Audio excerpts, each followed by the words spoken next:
day 2 of the Reap Necromancer. Today we're going to be trying to push the whole thing to the next level. Main reason is because why not? We'll see if we actually take donations from the community today. Usually we never do that for any of our builds, but as we need some very specific gear, we'll see how that one goes.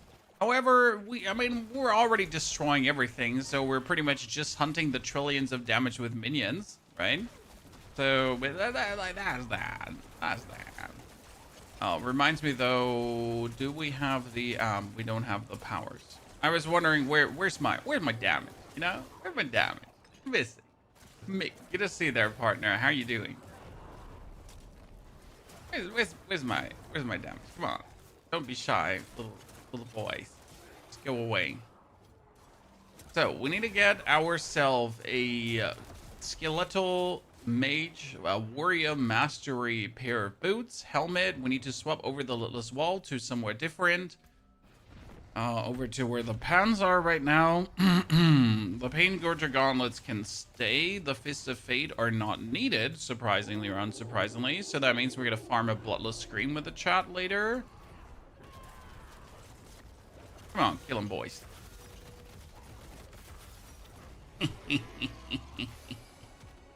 Little shit. Actually get the chest. I mean, there's not like, oh, I want to say it's not like there's anything we actually need from him. Chaotic armor. Well, I won't say no to that, right? Very tired. I'm doing well. I mean, I had some like time with my daughter making a YouTube video together for you guys, so she was involved in making the planner. If there are any mistakes, I'm going to definitely blame it on her. But yeah, life's good. How do I say? Right? Feeling nice. We get some games to play. There's Fellowship coming out soon. So Fellowship is a new MMO, but without the MMO part and only with dungeon diving. Might be quite interesting to actually dive into with the community. Could be something really cool. Not entirely sure if that's right up my alley, but might be worth the investigation to see. Oh, I want to say, could you just destroy the thing in the middle? Thank you very much. Damn, I just packed on those. Oh, that's a glittering prism. Yep. Damn, son. Going good. Runze, Ritter. Thank you for the 67 months. Runze, how are you doing today? Happy Tuesday? Tuesday. Sorry. Hard to keep track. That's a flicker step. We don't need a flicker step at all. I do need a new ring. Ooh, attack speed ring, you say. Attack speed ring, that's very good news. Why is that, ladies and gentlemen? Well, if there's one thing my skeletal warriors need, it's maximum attack speed. As much as possible. So that shouldn't be too hard to pull through. We get the boots with the imprint. We get the moonrise. We're missing the reanimation currently and the adaptability on the right slot. Gonna swap some things around, but first we gotta actually update an amulet meaningful. Just getting ready to hop into Battlefield 6. Hope you and the family are doing great. We're fantastic, sir. I hope you're gonna enjoy your time with the Battlefield 6. It's been a joy for the hours I spent with it. Not looking forward to permanently super grind. Kind of feel like the XP is a bit slow there this time around. Like I pretty much played for a couple of hours, right? And my weapon level didn't meaningful go up. It felt really bad, I gotta say. I need like a bajillion hours to just move like something a whiffle bit forward. It's definitely not what I'm looking forward to, right? I want to make meaningful, good, fun progress.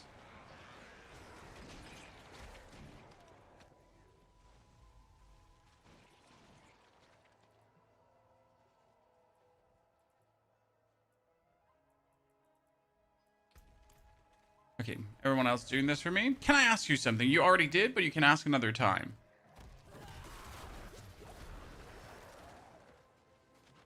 Terrible habit, I know.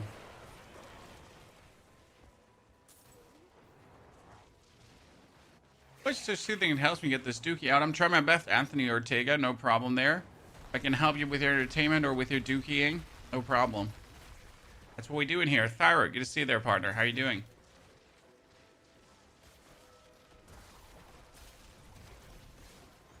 What game is this? This is Diablo 4, good sir.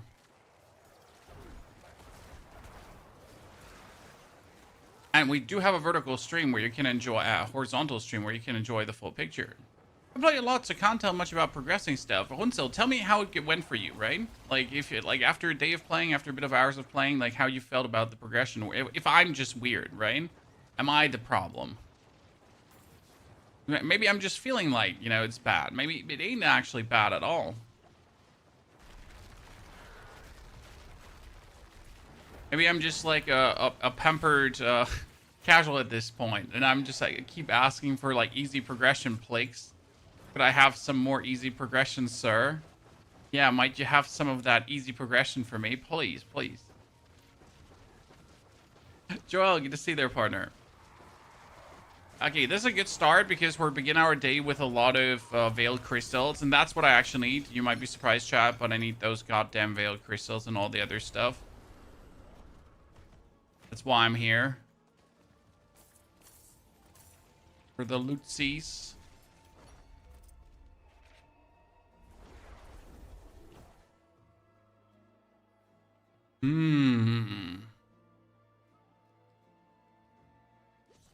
Have a nice blasting. Oh, it's gonna be a good day. I don't doubt that. A single second, brother.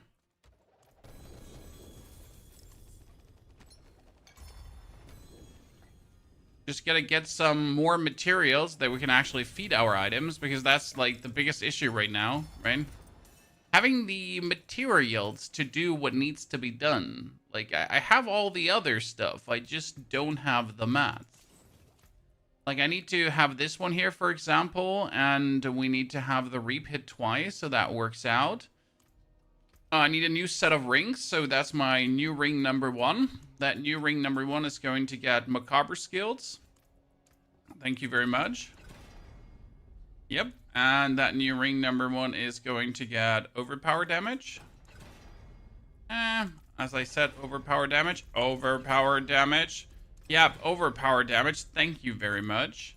Then we can go over and we can re-roll the shadow resistance into intelligence. Pretty please. Thank you very much. And lastly, we can slap an aspect on, which in this case would be reanimation. Very good. We have room eyes, reanimation. Oh, this one can be upgraded. Now, preferable, we would have the masterwork land on the attack speed, but it honestly doesn't matter too much on this ring. Oh, well, I never said anything, Chad. I'll just take it. Okay, that's 2 good ones. This one can go away for the time being. We're going to put this one out. Then we need ring number 2. No, actually, we need an amulet within. And I kept this specific one I'm lying. I kept this specific one because it also had maximum resource on it. So we can temper this also with a macabre. Thank you very much. Nope, not ulti. Not ulti. Not blood orbs. Oh no, it's going to be the repeat of yesterday. There was yesterday where there was a happening. I called it happening. Where things were going a little bit interesting. We do need corpse tendril size. Oh god, no. It's happening again. As I said, corpse tendril size. I want more anime hentai tentacles right now, please. Thank you very much. How are you doing, Tryhard? I am very well, thank you for asking.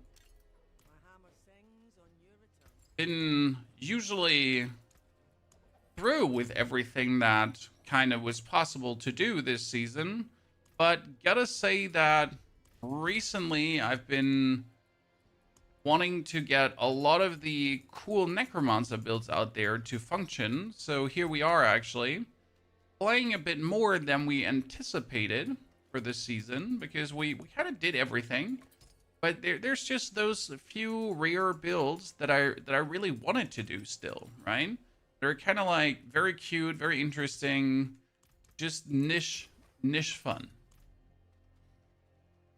Late morning stream. I was home alone with daughter number 1 because daughter number 2 had some dentist stuff going on. And obviously, you know how it is, Chad. You don't want to go to the dentist stuff and have, like, both children with you if it can be avoided. There's definitely better things, right?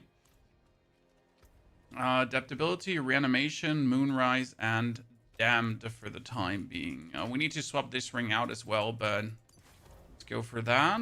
We're gonna roll for the intelligence. I don't really have the resources to reset much, so we're gonna stick with what we have here, right? And we'll later be re-rolling a lot of things. Go do the PID 90 for now.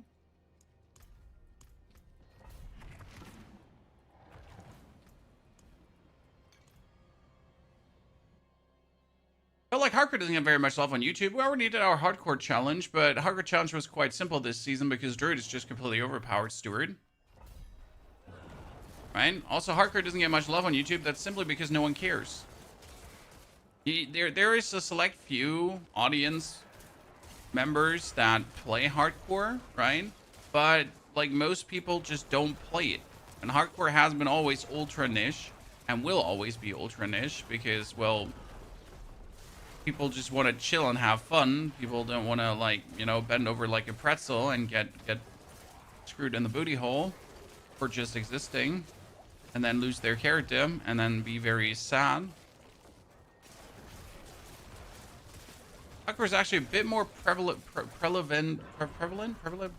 in Path of Exile, simply because of the Soul Self-Found playlist, right? And because they were leaderboards, right? So if you actually do something in hardcore, you get a leaderboard spot. I mean, in Diablo, you literally just do hardcore because you hate yourself. Right? Are runes super necessary? Can you go without them? Well, I can explain you for this build if you like. I am currently playing the rune called the Pokquox, which is actually bad. I wanted to play a different one. Those are the wrong runes. So yeah, we're currently playing Pokquox, which has me every now and then like empty out my essence globe, and then I get 100% bonus damage. So that means you're gonna already miss 100% damage multiplier. Then it can provide me also with cooldown reduction. It can provide me with a resource. I can get bonus crit chance if I'm unable to meet my crit chance goals, and many more things. So do you need it? No. Does it make life vastly easier? Yes. Especially the 100% damage is something that you'll be sorely missing. Because, I mean, if you do like 100 billion hit, then like just double that up with 100% more damage, right? And this is like possible, obviously, for every build. Every build has a way to put Quox in there, or should have a way to put Quox in there, because Quox is such a damage machine. Yes, you want runes badly. What's Diablo in the big 2025? I mean, Diablo is like has seen his biggest development, evolution, growth in 2025 for sure. I mean, some of the best seasons have happened this year, and absolute great improvements to the game. So it's definitely on the move forward. I mean, same goes for PoE 2 actually. It's been a great year for ARPGs, honestly. Like, Last Epoch 2 has seen quite some growth, even though people are a bit mad about them trying to earn money nowadays. So, yay. That's what happens when you make games for free, and then you need to actually pay your developers, and then people get mad because you need to pay your developers, even though they like the game. Yeah, generally speaking, it's been a good year for ARPGs, honestly. Yeah, like, I mean, let's be fair. If there was a leaderboard for hardcore, it would make sense to play hardcore, quotation mark, sense, because at least you could show it to someone, right? And that's also why people do it in Path of Exile, because there is that hardcore leaderboard, and obviously a lot of people play softcore, and in softcore it's harder to compete than in hardcore, because it's easier to compete in hardcore, because you simply just have to stay alive, right? Whereas in softcore, like, everyone is playing, pretty much. But in Diablo, there's like nothing, right? So you're literally playing hardcore just for your personal feeling of satisfaction, which is obviously a great reason to do things. But beyond that, there's none. So you're, I guess you're just playing because you need to feel alive again, right? Who hurt you? Like the equivalent of fighting demons in the gym, only that you're fighting demons in hardcore in Diablo, in an ARPG. Because I don't know, you like, who hurt you?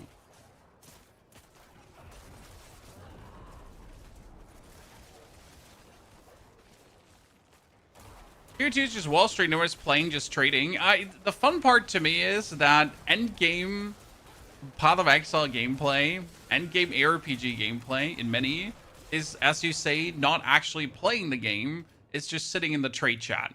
Like, after the first 3 weeks of every season, every further video is just like how to make maximum currency, how to make more currency. It's not like how to have more fun, how to achieve your goals. It's not like more currency, how to make currency.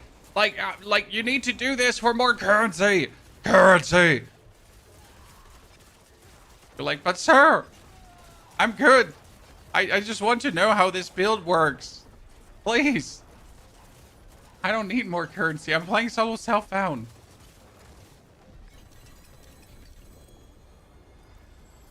You say currency, it's like, more! We need more currency. Okay, we had the Debt Razor glyph finally leveled up, so that was the next percentage of damage. You never made it to level 100? Well, I never made it to 300 Paragon points in Diablo. Because there's no effing reason to do it. Oh, wait, I'm sorry. There's a skin. A skin. Sorry, I'm lying. I'm a dirty, filthy liar, chat. There's a skin. My apologies.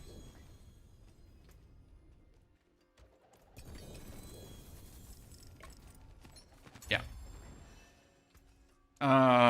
But no, I also never made it to 300 Paragon points, and I will never, despite this being partially how I do actually, you know, earn my money.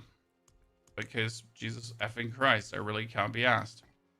Okay, we need to put that one in, and then we need to put that one in, and then we need to take the Quox rune, wherever that one went right now. Quick Quox, thank you. Quox goes into Ahu, so we have Ahu Quox, right? And then we're going to do Igni and probably Vex, if I had Vex somewhere. I have a Vex. Whoo! That's cool. Okay. Goal today is, Chad, we need to farm a lot of materials, but we also need to get ourselves Tree of Whispers. We need to get the right pants, and then we're going to go crazy. Did the Hardcore Druid die? I just completed Chain. I'm blasting through Pit 100 with 178 Paragon points in Hardcore with my Druid. My Druid can't die. Literally, you can't die. Like, you can't die. There's no way you die in Hardcore. I mean, unless I stand AFK somewhere, and I am actually AFK, it's impossible for the Druid to die. So it was more like, since we could do Pit 100 already with like 178 Paragon points, we're like, yeah, I guess we're good. We've beaten the challenge. We're better. Okay, let me stand in the middle. Just pull everything together at times.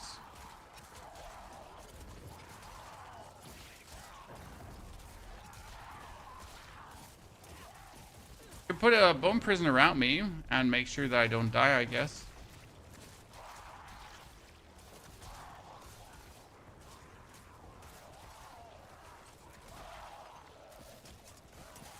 You use this as a season leveling build. The interesting part is that this build is OP from level 10 on, right? Because you start the game, you get yourself Grim Reapers, you get yourself Unstable Power, and it instantly works. It's like you don't need more, right? You get Unstable Power, and you get the Reapers, and it just works. You just have your skeletons do instantly insane damage. And the more you get, the stronger it goes, right? So you're already out of the house powerful. And that's the real mad part. And it only gets stronger. So if you would go through the game with this, like, absolute, like, thingy. For example, by the way, playing the Necromancer in hardcore, right? Complete different experience. My Necromancer, like, can have a lot of life, and it can be quite sturdy. But the chance to die with the Necro is quite easy. Do you know how easy it is to die with a Necro? Like, I just have to look right and then left, and then I'm dead. Right? Because I'm the Necro. And Necros just, they just like to die. I mean, I'm made out of paper, and then I got a layer of paper on top. Any recommendation for a barbarian build? There's an AFK automatic shout Dust Devil farmer, kinda. But honestly, my recommendation for Barb is to not play Barb. Biggest turnoff of Barb right now is that everything Barb can do this season is a nerfed version, right? So there's not a single Barb build that's not nerfed. All of them are just weaker versions of what used to be. And that kind of stings.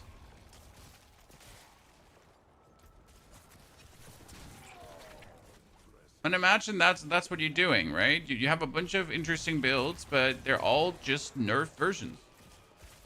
Like Earthquake nerfed, Dust Devil nerfed, Ultimate build nerfed. You don't have a single original build left that's actually just strong for being strong, right?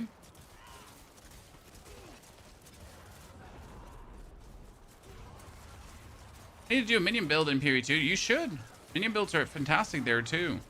I mean, this is the first time like a minion build feels really good in Endgame. We had the mages, but the mages, they felt okay. And obviously it was a bit weird to use your mages as a front line, right? It's like, oh, mages tank for me. The puffing masses. What's the best Necro build in your opinion right now? The best one is the Bone Splinter build that we posted today, in case you missed it. That Bone Splinter build has two versions, the crit and the cooldown version. With the cooldown version, you can absolutely dominate everything in the overworld. It's actually pretty mad how efficient it is. We made it actually work without a Harlequin Crest because I might or might have not accidentally disenchanted my Harlequin Crest this morning. And because I didn't favorite it, right? I didn't make it like here, like a favorite item. So yeah, I made it work without, out of necessity. I hate myself, by the way. So yeah, mistakes happen. It's really annoying.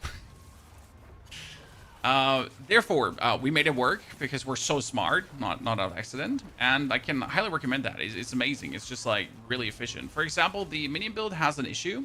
Like my skeletons are strong, right? My skeletons have a 100% attack speed. They're kind of nice. But I gotta wait for them to go somewhere to do something, to do stuff. So farming with these skeletons alone, a Infernal Horde, is just not as good as potentially playing with the what was it called again? If I was going for a Bone Spirit right now, because with a Bone Spirit I can sit in the middle of the map. I just hold down my Bone Spirit, my Bone Splinters will hit every corner of the map, and that's good, right? However, like I'm intrigued to see how easy I could still get like quite some ether together with the skeletons. So that's what we're testing here right now, because it's all about just seeing what we can do. I mean, it's nice to see the billions of damage, the 100 billions of damage, right? And I think like with the right items, we could even go into the trillions. But that's what we're gonna try today, right? Can we move there? Can we get to the trillions of the damage?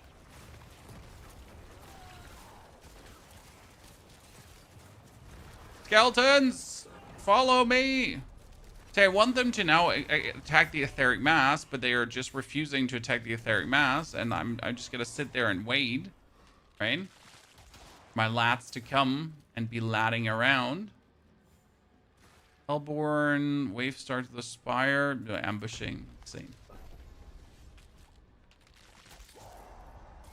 You know, making you helm now. I don't need the Harlequin Crest. That's the whole point, right? But I also accidentally disenchanted my Shroud of False Death, which is even more disappointing. So like two of my mythic items, for some reason I didn't have them favorited because they were stuck on one character for the time being, right? So I never put them off that character. And this morning I was just like doing things while being half asleep, I guess, and I might have not destroyed two mythic items. But hey, like that's fine because like that's fine because it's fine. Like I'm not mad, you know. I'm just disappointed in myself, vastly.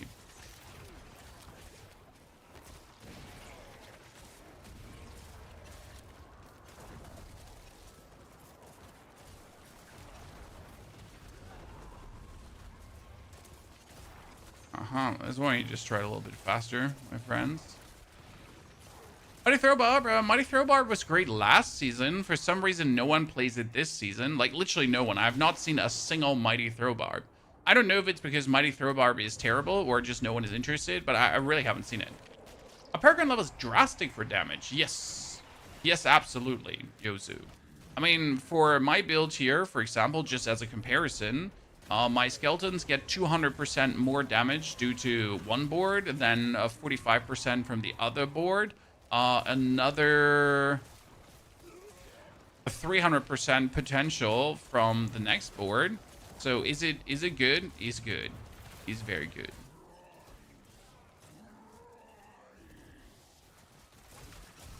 Paragon boards are the bread and butter. And that also because of flat stat bonuses. So for example, by getting like your main stat intelligence up, you're obviously increasing your all damage as well.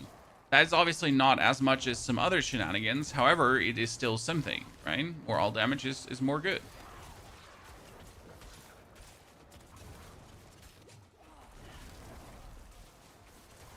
Control button to attack minions. Well, what you would need is a skill. Because right now, my minions don't have a skill, right? The biggest upset, the worst part about Necro right now is you have skeletons, you have minions, you have them going on, they're doing billions of damage, that's great. However, I can only sit here and wait and see. And the only way how I can use my skeleton skill again is to give them 50% more damage. That's it. It's the excitement of a minion build. So I am pretty much designed to randomly walk around, not get hit while my minions do the do. It feels a little bit weird, obviously. So we don't actually need a command skill. What we need is an actual core skill that functions as a command skill, right? Instead of playing Blight, I play Skeletal Warrior forward attack, Storm there, Headbutt this, anything. To be honest, that is not what it is right now. What did you get yourself for the sparks? Oh, I just gambled randomly for another mythic, and I got myself a Tyrell's Might. So after destroying my very two good mythics, I got myself a useless mythic, and now I'm sad. Yeah, good. So it turns out that Skeletal Warriors might sadly not be a build for the Infernal Hordes. I'm not surprised. It's more everything but Infernal Hordes build. Okay, could you just attack the worms, please?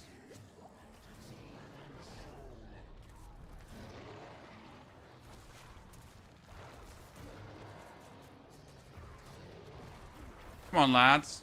Better than that. Don't make me walk everywhere.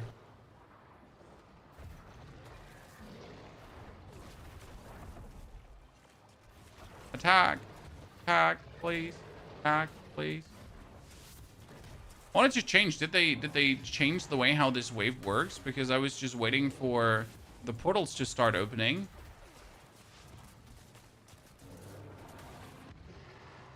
See, this is something where I want to click my button and my minions go minion smash and they attack like where they're supposed to attack, right? So I can send them forward.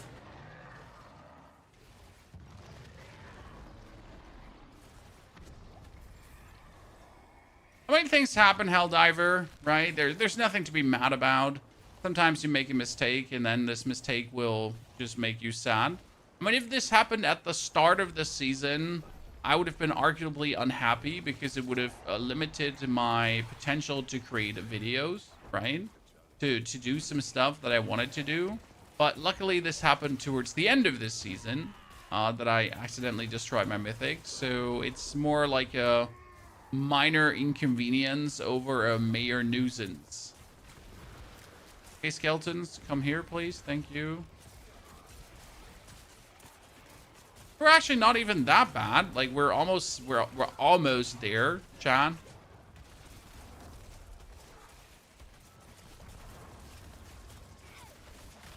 almost at the 666. But if we want to farm the Infernal Hordes, I guess we're gonna get the community involved, right?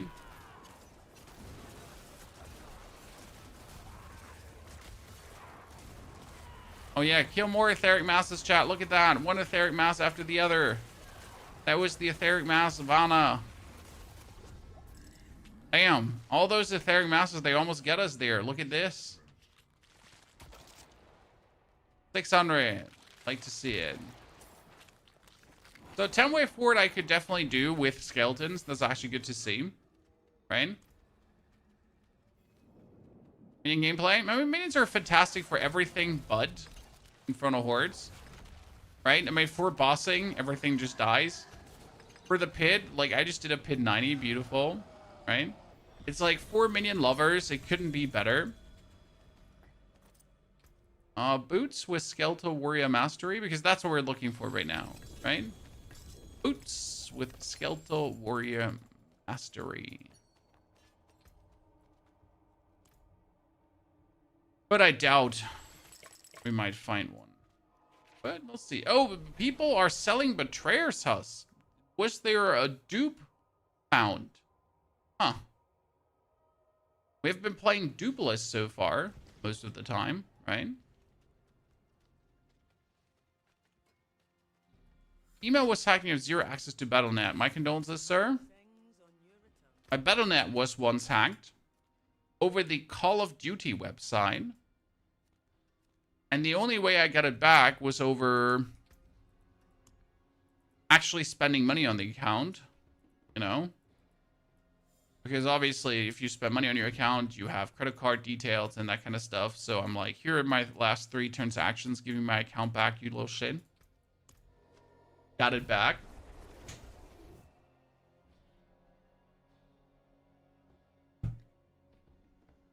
Still annoying, to be honest.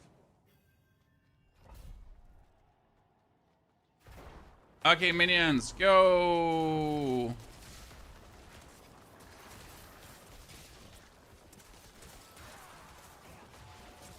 Right now, we're farming a bit for materials.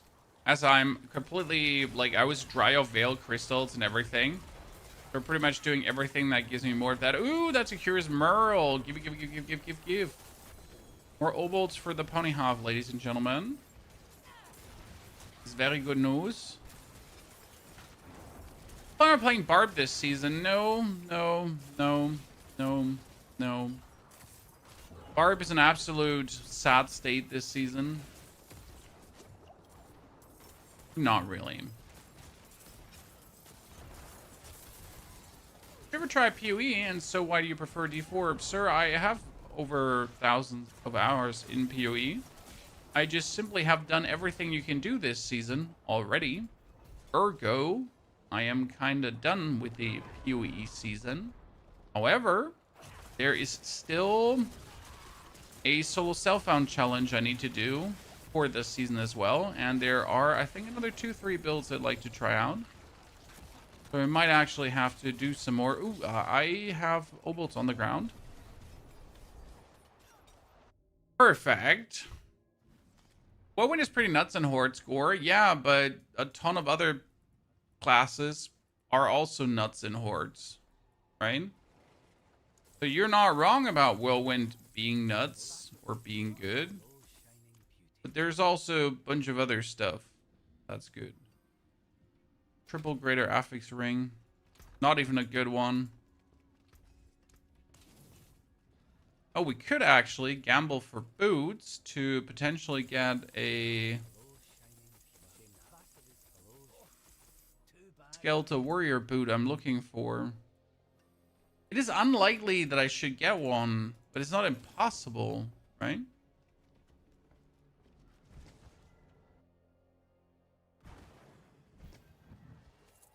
My obols. Oh, even more obols. See, there's perfection that we went out, Chad. So we will definitely need people from the chat today for some more Infernal Hordes.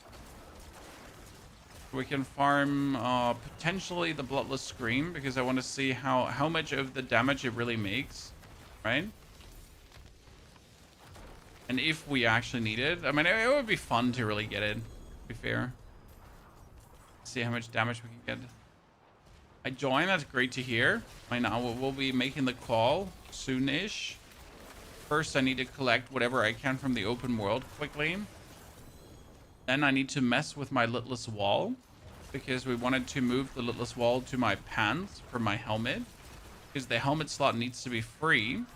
As for the helmet slot, I can get myself a helmet also with Skeletal Warrior Mastery. And I would just simply roll the Skeletal Warrior Mastery. The problem is that I simply do not have the Veiled Crystals for that. Right?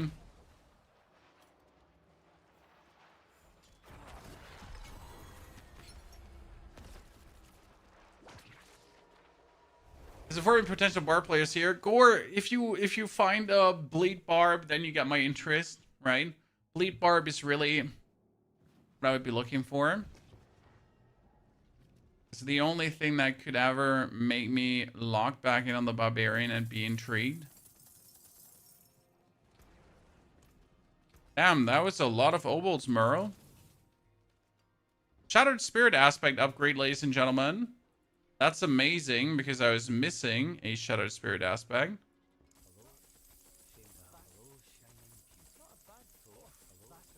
What we got here? I mean, if I gamble like obols like crazy.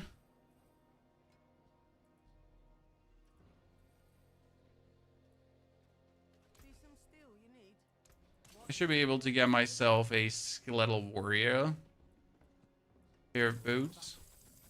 Oh, there's a chaotic pair of boots. Interesting. Hold, dodge, life, Path of Tragul, and Enduring Faith. Wow.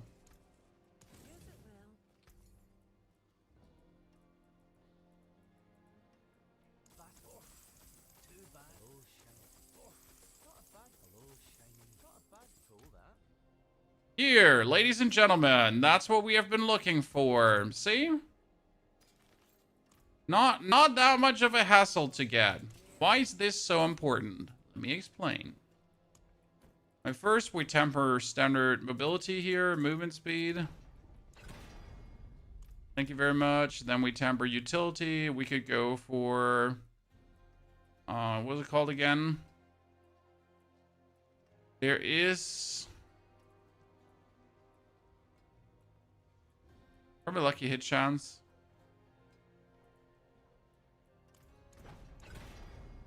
Yep. Okay, now let's temper this.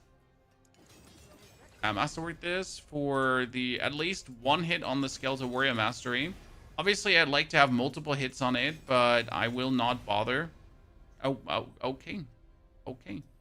So what would this do different now than my other pair of boots? Just for you to understand, right? Why is this so amazing, such a good find? Because what's happening right now is that these boots give me 5 ranks. And every rank of Skeletal Warrior Mastery is another 15% more damage. So right now, my skeletons instantly go up to 120% damage multiplier. Just like that. Don't even have to do anything more for that, right? I just exist. I breathe. I'm there. And boom. They're stronger.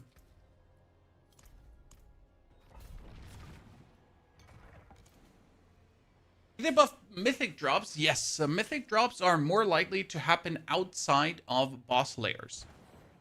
So it's not that they generally buffed the mythic drop. They just made it more likely to happen in the outside world. And since it's more likely... wow, that was a quick death due to unstoppable things. I should have just missed it. Since they made it more likely to appear, to happen really outside in the world, more people are getting mythics than ever.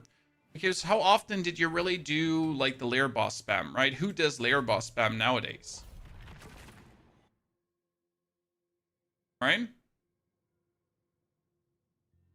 It is. First Watcher Live. Howdy, partner. Let's see how much the damage increase now is. Because, I mean, that was a huge chunk with the 120% on the boots. right? Oh, they're the good old hundreds of billions. Yep, we'd like to see it.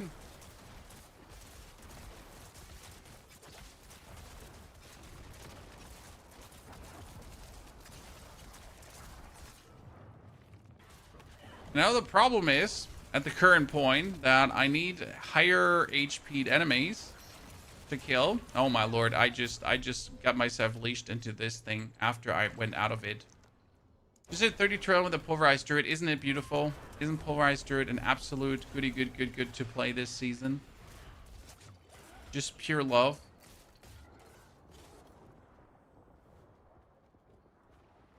Sad part is my pulverize is only Paragon 180. Would actually have to like redo my pulverized druid on my main account so we could play a little bit more pulverized, right? That'd be interesting. Okay, so now after gambling my obolds for a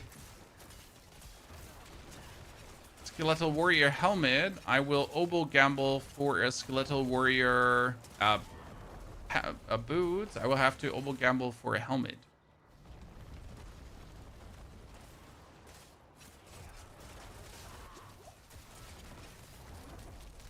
Goodness Christ. My amount of life is so low with Necro in general, right? Like the curse of being a minion player.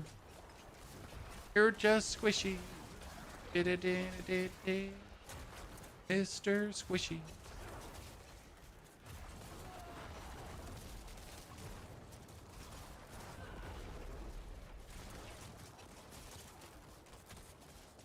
Damage is definitely vastly higher now. Good to see.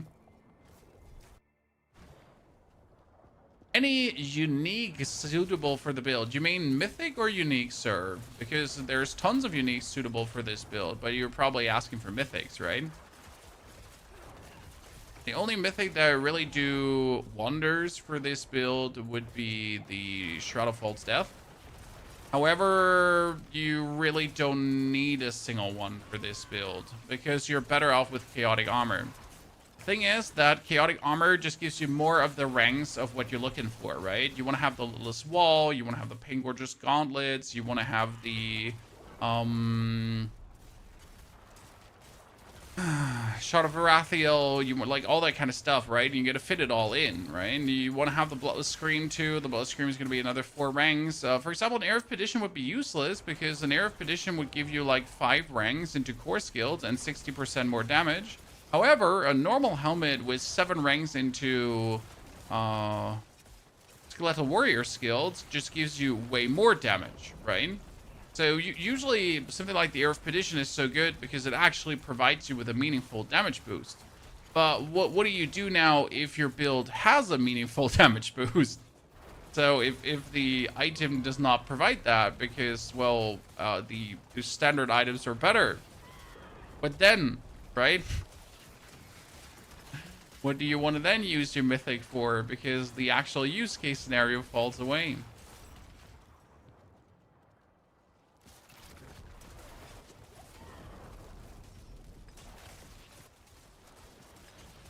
Still play PUBG? No, sir.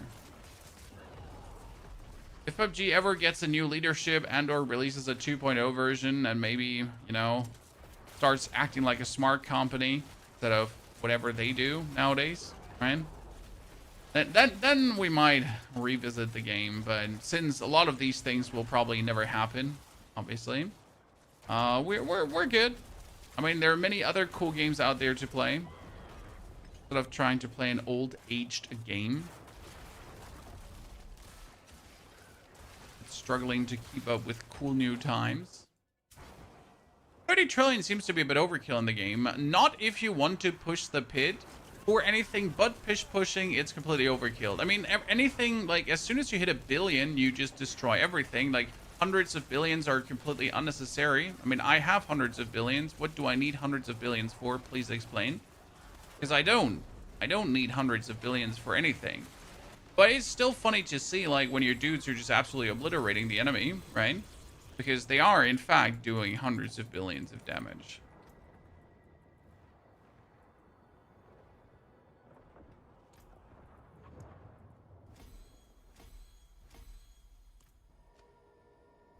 farm ancestral pingorgers. Can't find them for the life of me. Well, you don't need ancestrals, but it obviously helps. Mostly I got my Paingorger's gauntlets as chaos items. I mean, I obviously have Paingorgers here because I was lucky. I think Paingorgers is from Beast of Ice, if I'm not mistaken. So you would have to farm the Beast of Ice. By the way, let's check what my Shattered Spirit aspect did, because I finally get an improved Shattered Spirit.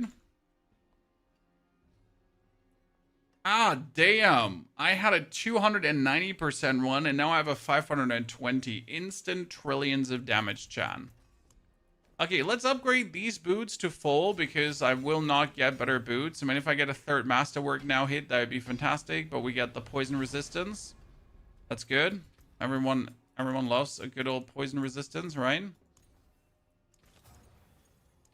Who doesn't like a good old poison resistance? Yikes. There's so few whispers right now. This is very disappointing. It's not even worth it to go anywhere else. I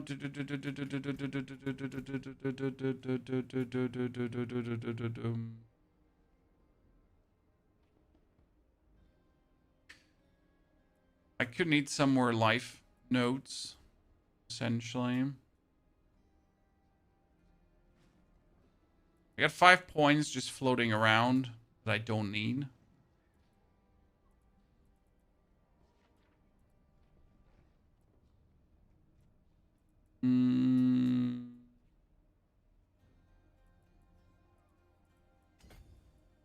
Should take that. Take these, but we don't need to.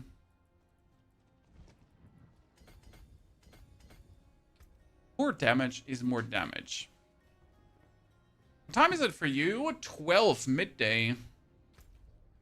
Pretty normal, good time, I reckon.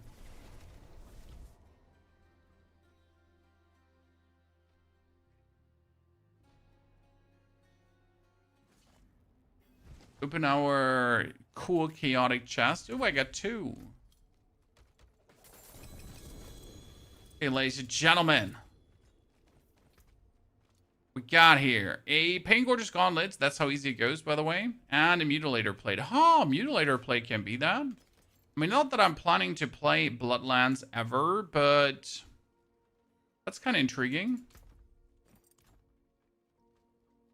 Doom Ravens was on my druid, and I lost ether in the hordes. Got a goblin wave and killed so many goblins I kept out on ether amount on the floor, and it started despawning. Yeah. Reasonable. That's reasonable, sir.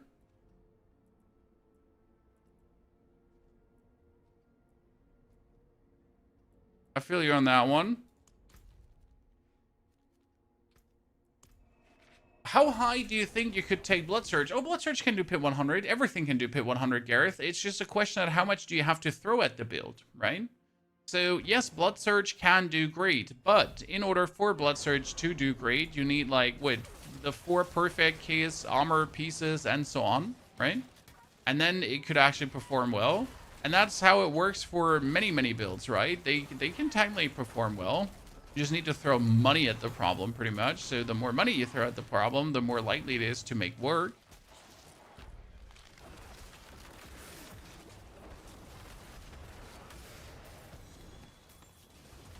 You totally can make those builds work.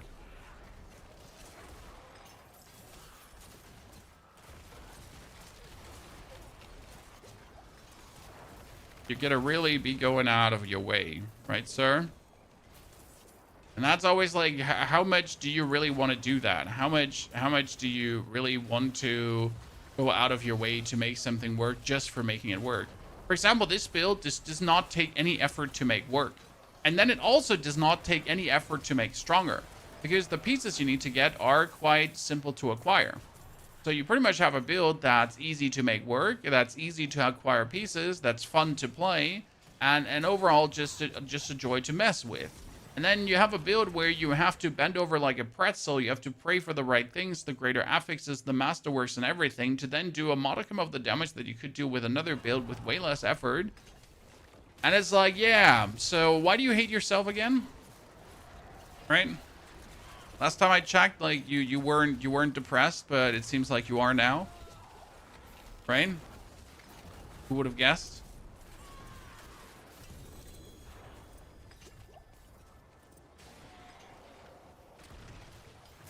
Basic skills throughout the game: Reap and Bone Splinters, sir.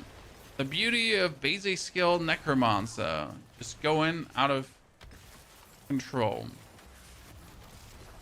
I'm gonna absolutely miss that chaos power. You know what the funny thing is? That at the beginning of the season we said Gospel of the Devotee is completely useless. It is actually completely useless, right? However, that like basic skill Necro actually, like, you know, Bone Splinter Necro found a way to make it work. Beautiful when new items don't turn out to be useless. Like my biggest nuisance with Blizzard is creating new items that no one asked for and that no one has a use for, right? Like, wow, thank you, Blizzard, for this item that no one will actually ever play that you, for some reason, thought is necessary to make. Like, you're the real heroes here. The Battlefield 6? No, sorry, sir. No interest in playing the same map and the same map and the same map and the same map and the same map and then a different map and then a different game mode. Over and over and over and over and over and over and over again.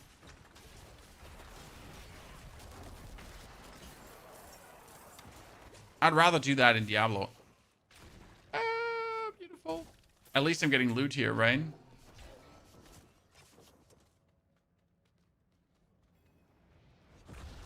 Ended up switching to Bone Spirit Splinters build, and now I'm just searching for the wall chaos. Gareth, like since yesterday, I got 2 chaos walls, and it's been crazy because I got one from the pit. Like, I was doing a random pit, and I got a chaos wall. I was like, what the? Why? Right? I don't deserve this. This is illegal. I shouldn't have gotten that. Like, who makes the rules here? Devotee makes Bone Splinter pierce. Yes, it does. Accurate. But unless you're actually deep diving the pit, it's still not necessary. Right? And that's my point. Yes, it does make it pierce. And yes, it is not terrible that it does. However, you're not deep diving the pit. What gives? Oh, that's another attack speed ring, but sadly he has 2 other shitty stats, so I kind of hate him, and I hope he dies.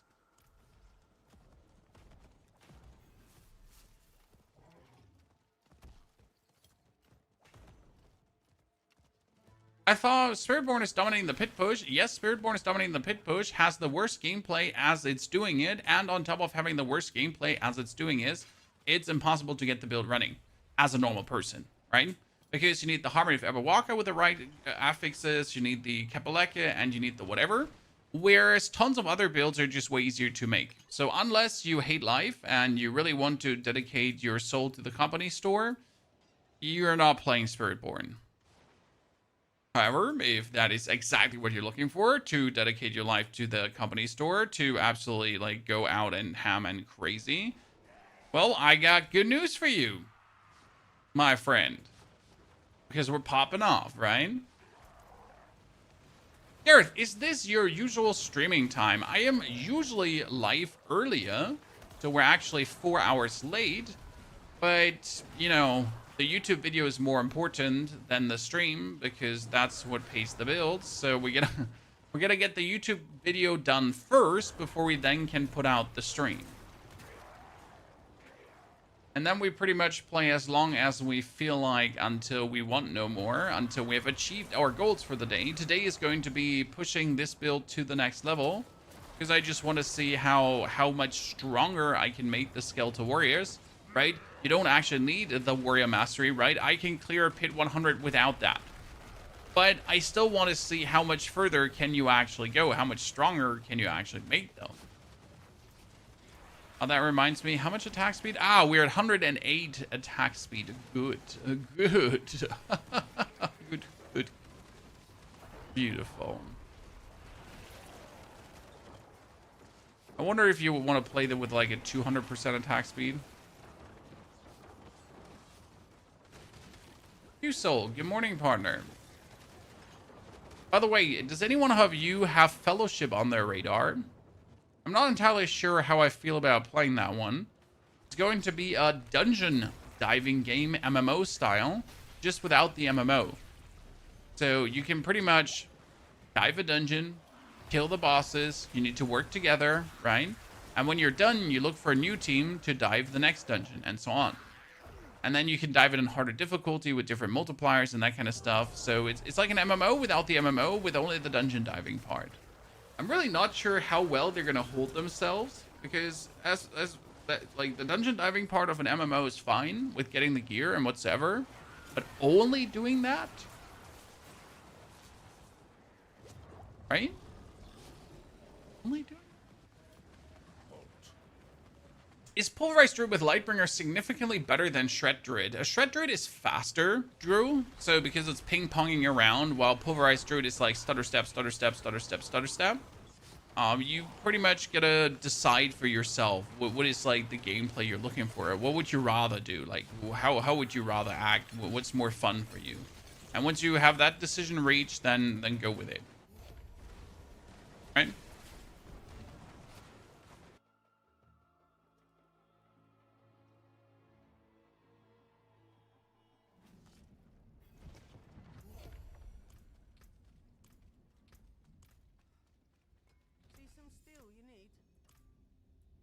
Okay, we get 1,000. So what we're gonna do is now we're gonna gamble Helms. I'm not too bad. Cap. Yeah. We're gambling caps. Well, I'm looking for Skeletal Warrior Mastery, I guess.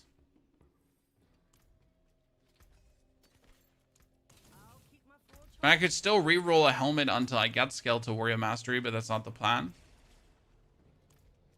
Okay, we wanted to do a pin 90. I need to move the... I need to get rid of the Fists of Fate. Like, the Fists of Fate are not needed. They're just here for bonus attack speed right now.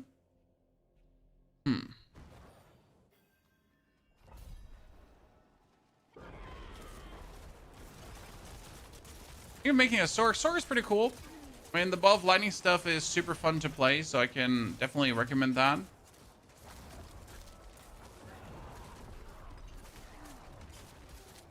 Like very intriguing on the front of making the build work, right? You gotta put the pieces together, you gotta get your skill ranks and that kind of stuff. So it really ends up feeling just very nice. Always the good satisfaction of like making a Sork build pan out finally.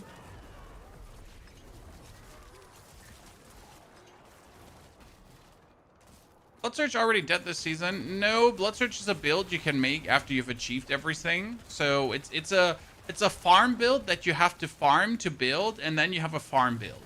Okay? Right? After you have played the game and farmed all the pieces and you have gotten everything you're looking for and you pushed your glyphs already to the max, then, and then only then, you can make a Bloodsearch build.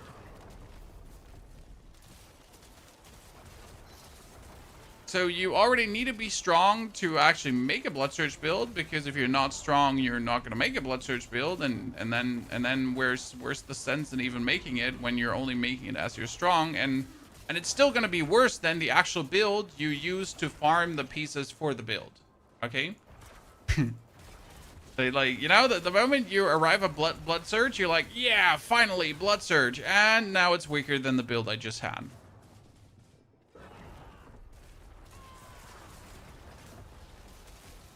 Which makes it officially a build for enthusiasts, right? Some people love it, and that's fine. The same as with minion builds. Some people really like minion builds, just like me. And they just want to make minion builds because they like minion builds.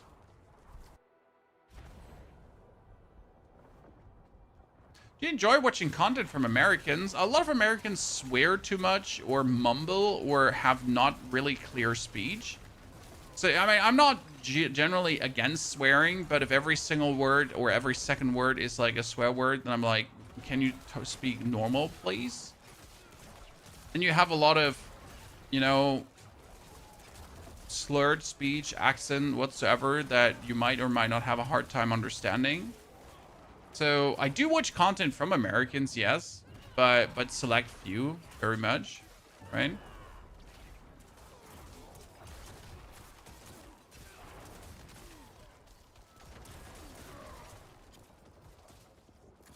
Generally speaking, I don't get to watch much content nowadays. Like, if you're creating content, you're mostly busy creating content and not consuming content, right? Because if you have time to consume content, you also have time to create more content. So guess what you should be doing? Yes, guess what you should be doing?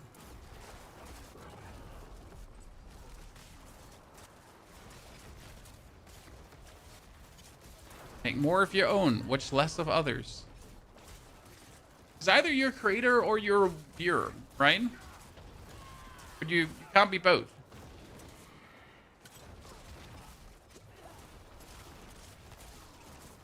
Makes your vocabulary look very small when you curse. Nah, I mean, that's fine if cursing is serving a purpose. But permanently cursing doesn't serve a purpose. It's just limited speech, I guess. Come on, minions. More. Oh, here. Sorry. I need to drink my potion in between.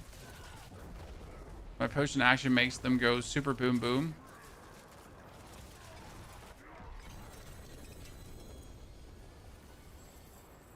What is the highest pit that the Reap will reach? I mean, I could do a pit 100 already, right? There's no problem. I'm just not doing a pit 100 because I'm just like pit 90 is just faster right now for getting the Opticide and for pushing my Opticide, the Obolts, and pushing my glyphs further. I think Reap can definitely reach 110 and maybe with perfect gear even further. So it's not like an end stage pit pushing build.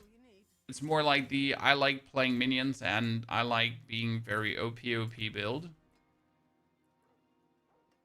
It's the best way to look at it, right?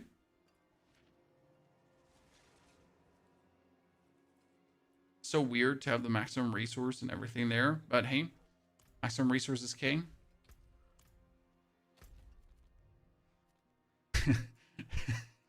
If you're both a content watcher and creator, you are a reactor. Yes, the worst kind of them all, right? A reactor.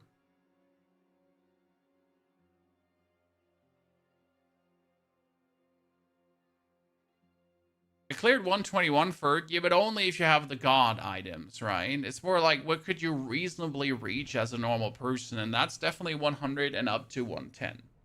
After that, it really comes to the, like, it ain't happening anymore scenario.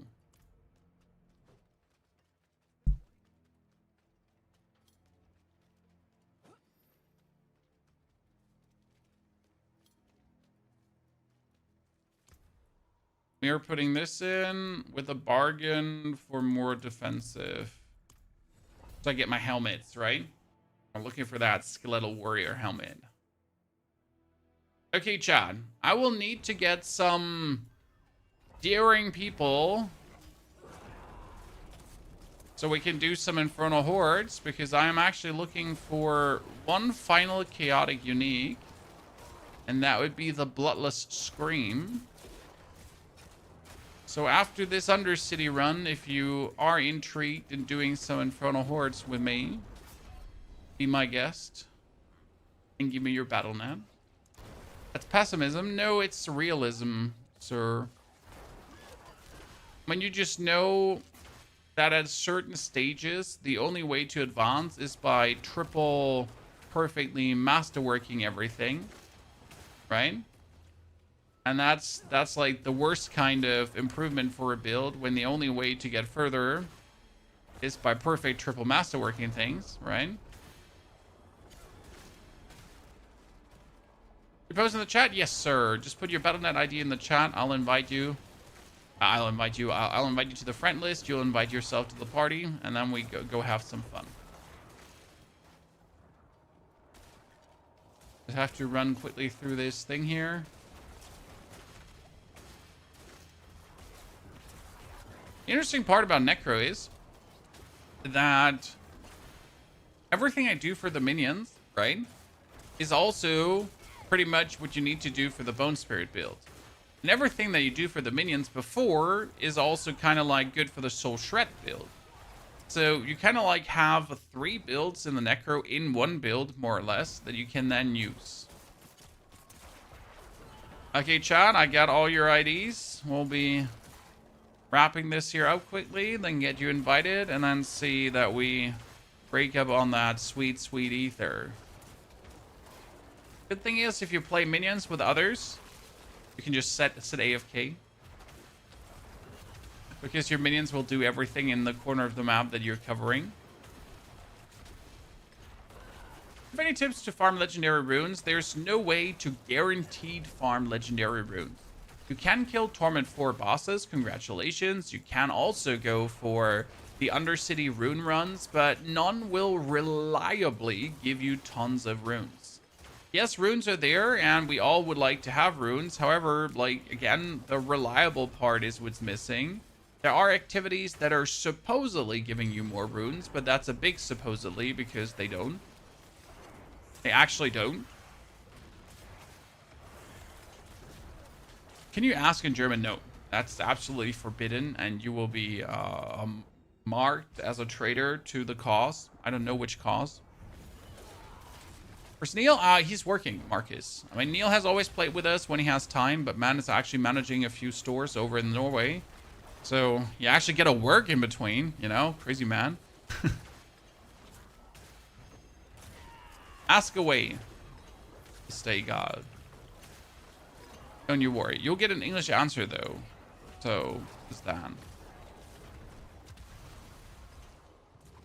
And Spiritborn level with Evade. Yes, that's how you level Spiritborn, with Evade. The reason why you level Spiritborn with Evade is because Evade just does copious, obnoxious amounts of damage. You can check our level video and stream that we did with Spiritborn. It was super fun. It will get boring, and it will get annoying.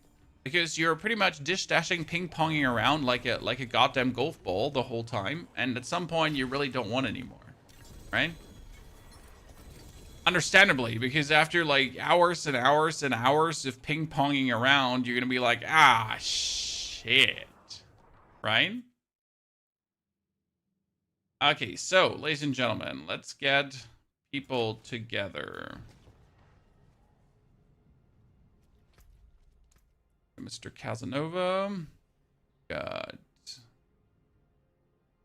Nikla. Payson. Payson, aren't you in? Whoever gets their friend request first, just invite yourself to my party. Like that. Accurate. Okay. I think we got you all. Whoever's missing. And there we get accurate. Cool. What do we have here? We got a Spiritborn with actually Vishnuk, Pawns, Zontac, Sunperts, and wow, okay, sir. Pretty good. We got Payson going for the Air of Perdition with a naked chest look. And we got Akiri being a Litless Wall, Shroud, Gospel of the... Oh my goodness, Gospel, Double Greater FX, Pain Gorgeous, Quad FX. Damn, sir. Like, you're going... I want to see you farm that thing. Like, that's triple Greater FX shard. My friend, what beautiful. How much percentage is your... Shattered... 870%. Damn, son. Damn. Chat's pooping. Ladies and gentlemen, bunch of absolute gamers. Okay, that's either billions of ether, huh?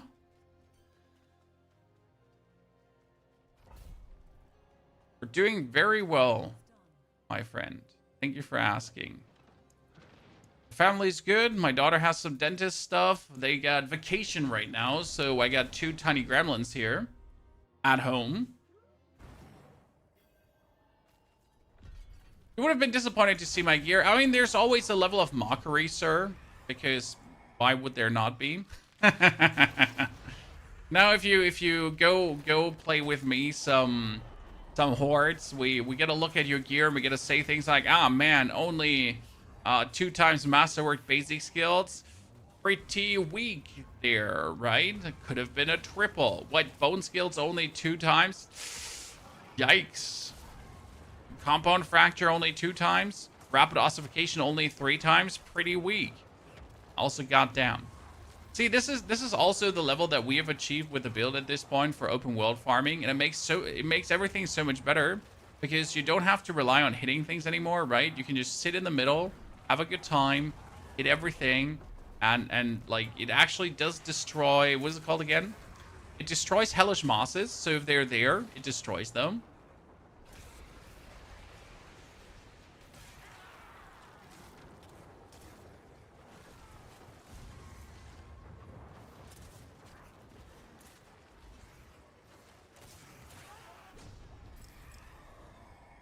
Okay, we get Precious Spire, we get Ether Events faster. Okay, let's go. Zen. I run all over the map, Vitus. That's the thing, you kind of want to have like a build that could most likely do it from the middle. Like my Druid is also kind of running over the map, but also kind of not because of Cataclysm, right? With my Necro, I'm also forced to move over the map. I'm not sure if that's for me. I need to check the door.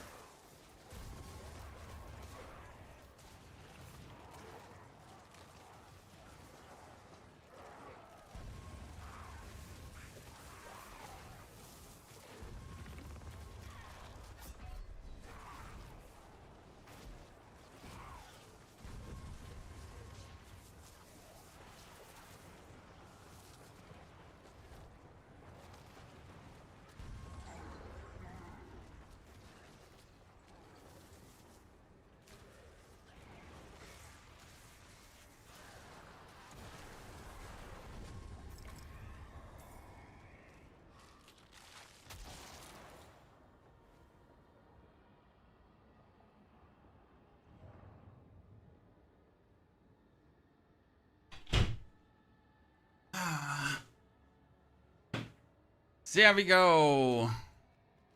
Spires. This is a very interesting one with the spires spawn less often, right? Because the multiplier is multiplying the multiplier. So you actually end up, when you get spires...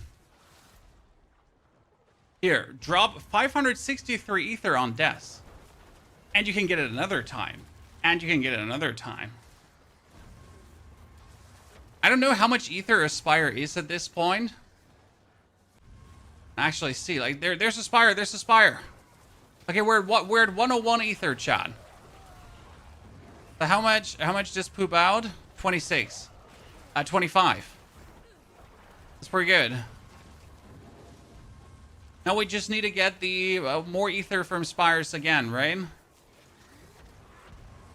The best part is how the thing said ether spires spawn less often, and you just get one ether spire after the other.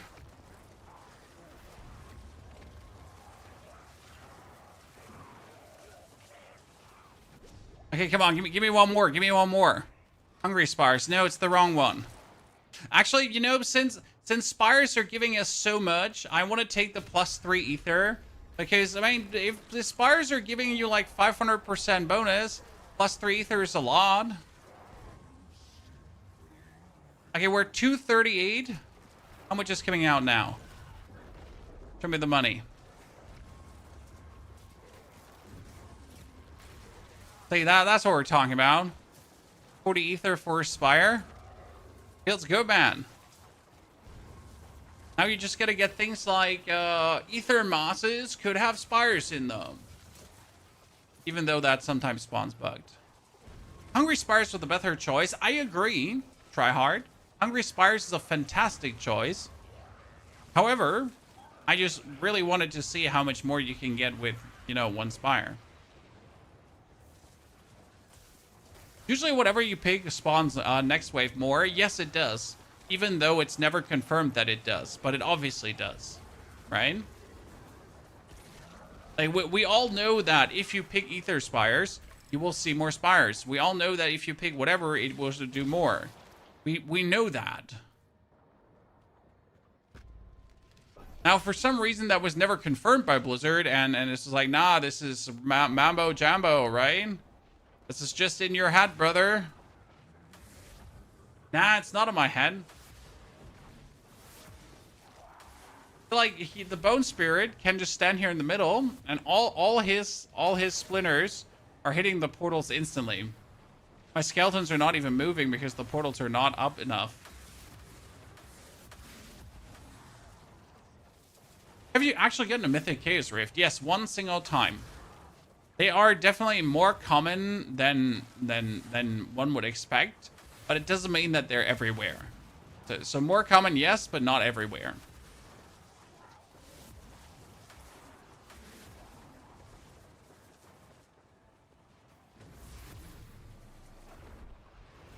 Give me that sweet, sweet ether.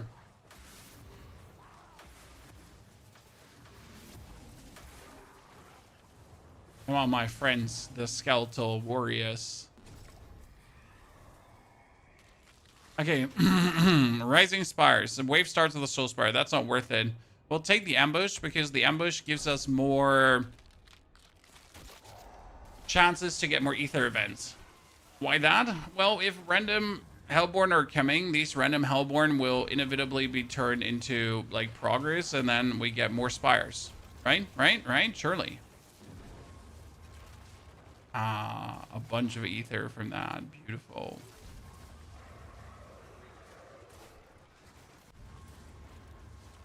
If we compare like that Necro to what the Spiritborn has to do, right? You have to like consistently be dashing around to do like localized damage calamities. Versus you just hit the screen. Also, Casanova, a lot of people actually in the chat have found set Chaos Rift, so it's definitely more common than not. Still, like, you might never see one, right? As it goes with chaotic mythics items, mythic items, sorry. Like, sometimes you see tons, sometimes you see none. Despite there being more chance, the chance is still exceedingly low. Okay, even more faster events.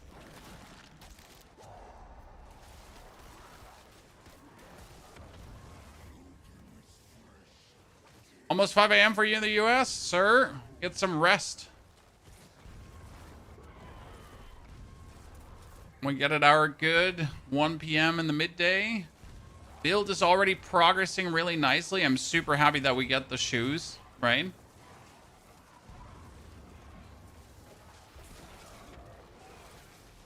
Super happy we get the shoes.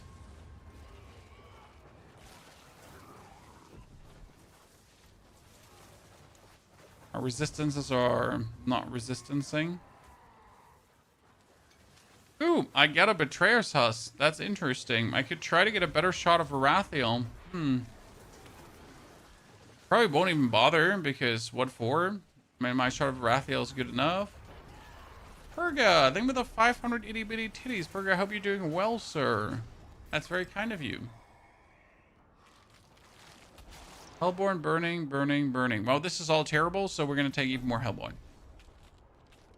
Almost time for Kaffee and Kuchen. Absolutely, but we're having raclette today. You know what raclette is, right, Chad? The fancy meal with the tiny pans, and you put them inside, and then you put cheese over it, and then make yourself mini pizzas and like very, very fancy dish. Usually, you eat it on New Year's Eve in Germany. But for some reason, my children have a taste for it, so every month they actually ask, can we have raclette evening? So what do you think is going to happen? We're obviously going to have a raclette evening. God damn, we will. Vitas, thank you for joining as a member over on the YouTube as well. Vitas, that's very kind of you. And Phil, with his 97 months of support, chat. God damn. Calm down. Calm your horses, chat. Okay, that was a very successful horde. I mean, like, for not getting the best offerings and making do with the spires, I'm very happy. I mean, once in a while, I would actually like to try a full Hellborn, right? What if you take everything Hellborn related?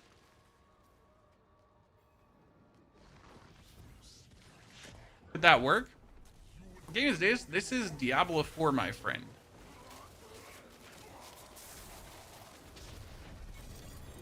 Okay, a helmet. Chaotic helmet. But I need a normal helmet. Chaotic helmets are right now the worst to get. Like, even if this is a bloodless scream, I can't play it, right? Because I need normal helmets with Skeletal Warrior Mastery. That's an attack speed glove though, so that's going to be taken.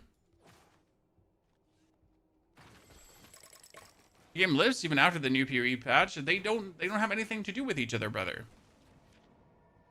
You know? Do you also know that PoE is like, you know, this is the player numbers of PoE? Because right now, like, it's just getting less relevant. And then after the next patch, it's going to be like this again. Why find 3 minion Necro players to make a party of 4 minion Necro in the Horde, Gabriel? It would probably be the slowest Horde ever. Maybe. But maybe not, because actually, like, if you have 4 all working together, it's quite good, because everyone just stands in a corner of the map, and the minions are actually doing what they're supposed to do in the corner of the map. Right? A bunch of helmets, Chad, but not the helmets that you're looking... Ooh, another helmet. No, Pony. Calm down, sir. This is the Hand of Naz. I have multiple Hand of Nazes already, and I don't need them at all. Okay, I can. This one has not single masterwork. This one has not a single masterwork. This one has a masterwork. This one is my Reap to hit twice. We should reset this and try to hit the Reap to hit twice at least one single time. Because that would be potentially the big damage. This is like the sad part a bit about the build. Because the only way to get like the real good damage, right? I need that Reap to hit twice. I need that super masterwork. Not just like, oh my lord. Officer, it was him. Officer, take him right now. Yes, it's me. FBI, open up. I'm an illegal alien. It was him. Yeah, that's the man. With the disgusting RNG. Good. So what I wanted to say is, scaling the damage of this build is incredibly easy. You just have to triple master work. Right? Just do it.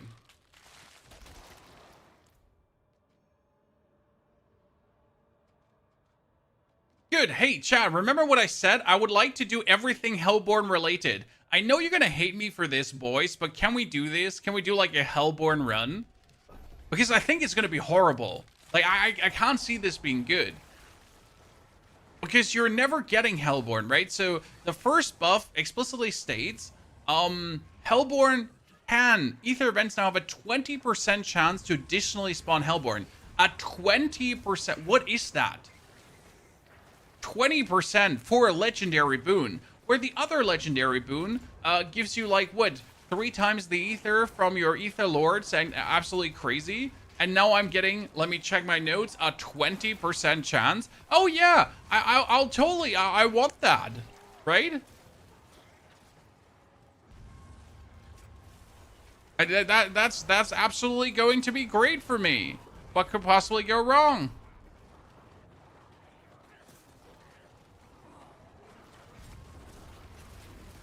Well, see, you know, let's not bury the cat before, I don't know, like, random manner of speech thingy. I don't know if there's one with burying a cat, but you get it? Precious Spire. No, I want more Hellborn. Shit, there's no Hellborns here. Okay, we're gonna take Precious Spire then. The one dude that sits in the middle and spams, hey, he does everything correct. We even gave you the blueprint for that build. Come on now. It's out, Chan. We have the video released on the Necromancer of the spam Necromancer.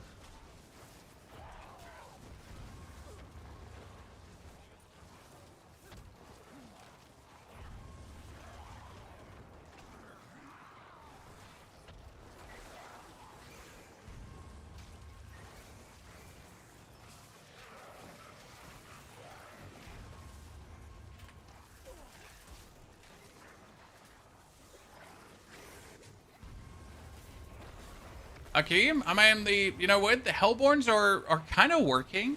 I'm a bit surprised that they're not, that it's not going completely awkward. But I guess I'm more blaming it on the amount of players that we're having right now. What's the second best class? Guessing the first one is Necro. The first one is Druid, and the second one is... I mean, so, okay, like, my metric is a bit different. We're not going after pit pushes, okay? We're going after how easy do you get powerful. That's, for me, a very important metric. How long does it take you to be strong? How easy do you get powerful? How, like, you know, how much you have to invest to be good? Druid is the #1 this season, undeniable, because you have to invest nothing and you're insanely powerful. Then second is actually, like, either Necro or Sork, because both of them also get incredibly powerful without a single investment. Right? Barbarian, I haven't played, so I can't say. Rogue needs a bit more investment. However, as soon as you actually get hit and run, you're super strong. So Rogue also has a very insanely good power curve of just getting there. And Spiritborn is technically the strongest character, but it's also the worst one to get there. Right? It's the absolute worst one to get to that level of power. Where all the others are having fun, you're gonna be beating your head against the dashboard with your Spiritborn. You're like, why I'm hurting myself? Why do I hate myself? God, Spiritborn, I hate you so much. It was the single-handed worst experience. I mean, after it's strong, then after you get the pieces, after you get the things together, it feels good. But to that point, it's just like, what the. Okay, I wanted to take more Hellborn-related stuff, and guess what we have gotten? No Hellborn-related stuff.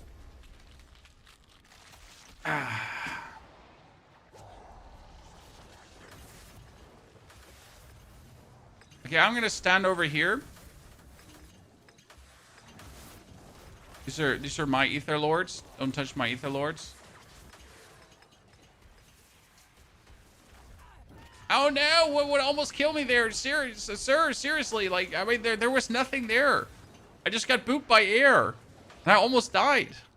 getting booped by air. I mean, like, seriously, what the fuck?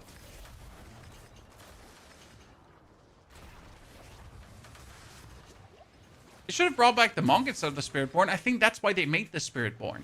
I mean, let's be fair. They wanted to make something that has never been there before. Yeah, I mean, the Spiritborn is the monk, just nature-themed. I would have preferred a monk too, personally. I'm still not mad at the Spiritborn. I just think the whole concept is still undercooked. Because, how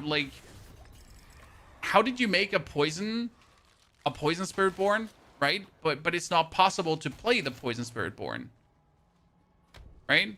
How are we at the point where you have, like, that ulti and the Devour exists, and sure, like, it's somewhat okay to play, but it's actually not a viable playstyle. I mean, the same kind of goes with Necromancer. So we have a full Necromancer, and like, your only damage over time builds are all not doing damage over time damage, they're scaling crit damage. Right? So you have, like, one archetype per character that's just completely unviable. I mean, like, what the fuck?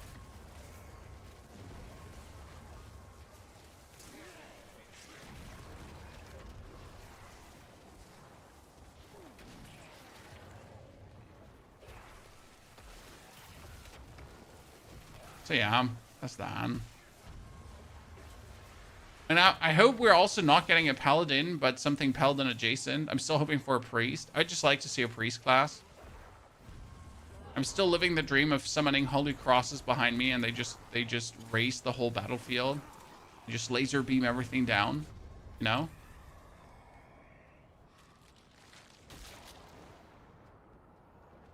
Played Stinger Spiritborn, and you transform the dot into instant damage. Exactly, because you're not doing dot damage, you're just transforming the dot into instant damage. Right? However, like, Season 6, 7 Spiritborn doesn't count because it was overtuned with Vicious Shield. Anything was good on that Spiritborn.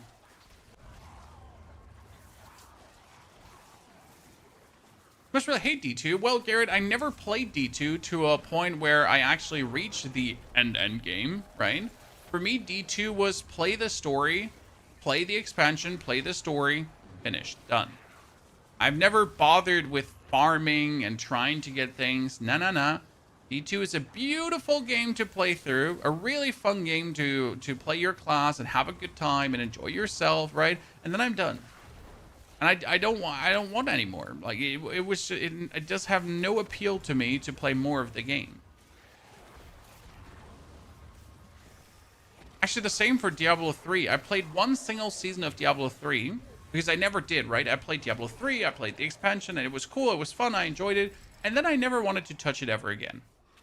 And that's fine. Like, not all of these games do it for you, right? Not all of these games are giving you the, I would like to sink 1,000 hours in it. However, Diablo 4, for some reason, was the game where I was like, man, this really makes me want to play more and more and more and more and more. Despite the quality of life issues and all the problems that the game still has, it's a very fun game that just gives me joy. Kingston, how's it going? Very well. I hope well for you too. I mean, winter's coming. Who doesn't like that? In the region where I live, we usually have snow in the winter.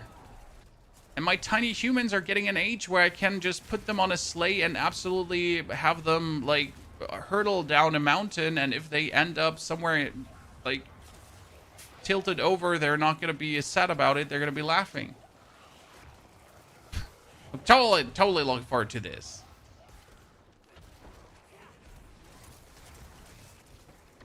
Right? Gonna be a grand old time.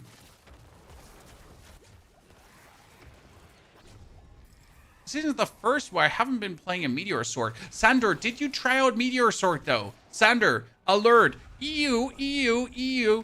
I want to personally myself try out a Meteor Sword because we have been running a very interesting Ball of Lightning stuff, right? And the Ball of Lightning stuff makes Ball of Lightning cost 325 resource, so that every Ball of Lightning's cast is an overpower, okay? And my plan was, or my thought was, if that works for Ball of Lightning, why not for Meteor? Why can I not take the Starfall Coronet, right? Use the Meteor, and essentially make every Meteor be an overpower critical strike.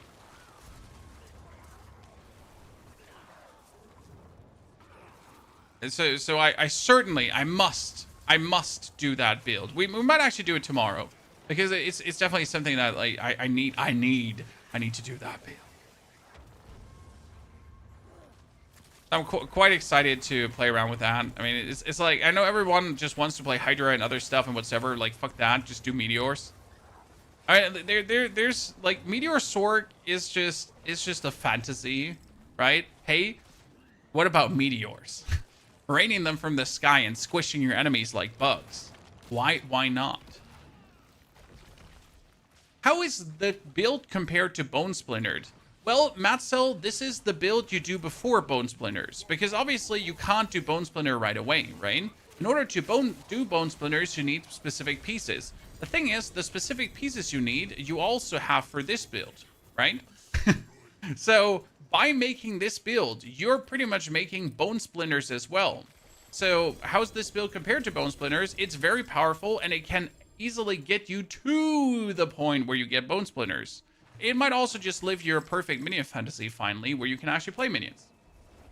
Ninth mythical drop. It wasn't a myth. It was what's it called again? It looks like a mythical, but it's the chaos items. Right? They just make the same like kind of halo thingy on drop. Okay, that's a Fists of Fade, but a shitty Fists of Fade by all means.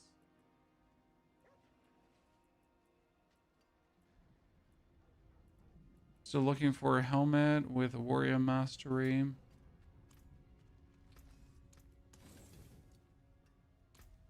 Okay, what are my resources saying? That's better. I mean, we finally get some Forgotten Souls together. We finally get some Veiled Crystals together. I mean, we need to look out for the Legion events because Legion events are a must to do. You know what? Let's try a 6er Horde to get that to 666, boys. My favorite part-time activity. Getting 666 hordes to 6 wave hordes to 666. Might try to get Meteor today. Takes like 50 minutes by clanmate boosting through 100 pits. Yes, Sender. I mean, it goes really quick. I'm gonna definitely redo my Ball of Lightning Sword though, and I gotta farm the Starfall Coronet and some other shenanigans. I sadly don't have some other pieces I would need, but we'll get it done. Here, Ether Fiends +2. Can you show your stats and materials? My materials are quite low at this point. I mean, we haven't played that much of this season. Where we're not like Rob levels of no lifing. We just do our builds, and then we do our builds, and then we do the next build, and that actually costs a lot of resources. You know? I mean, all my characters have like around 15 to maximum 20 hours of playtime. Not like 40 hours on a character or even 50. That Necro is sitting at what currently? We're sitting at 24. And at least 6 of those are standing around and making builds.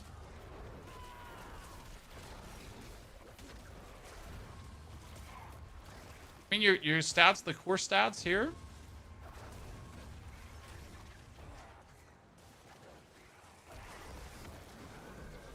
Okay, chat, the real challenge. 6 waves, 666. Can we get it? Once again. Let's see. Hellborn from Masses, Ambushing Hellborn. And wow, these are all terrible. By far and wide. I guess I'm going to take the Ambushing Hellborn. Does it give us a percentage on Ambushing Hellborn too? It doesn't, right?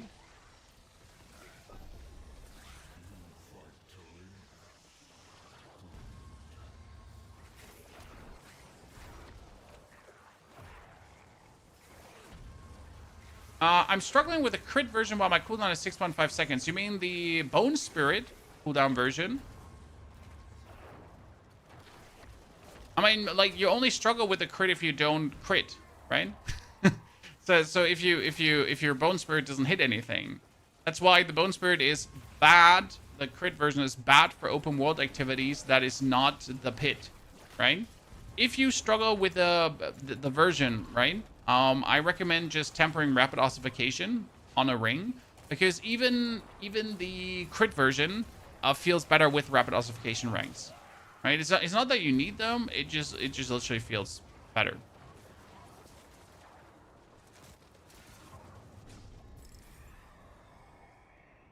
Okay, Precious Spires. They're all terrible. That's like 3 terrible things to take. I found a bug yesterday that caused one of the spirals in Helltide to take life to be endless. It lasted even after the Helltide finished and constantly spawned monsters. That seems reasonable. I have had one of those Helltide thingies as well, and it ended after, like, it was really up for 10 minutes, and then it ended. We were just standing there on stream, and I was getting cinders and cinders and more cinders, and it was like, okay, do you ever want to stop? No, you don't want to stop. That's fine. Just keep on going. By the way, for our vertical viewers on YouTube, don't forget we have a horizontal stream running too. Want to come over for the full screen experience?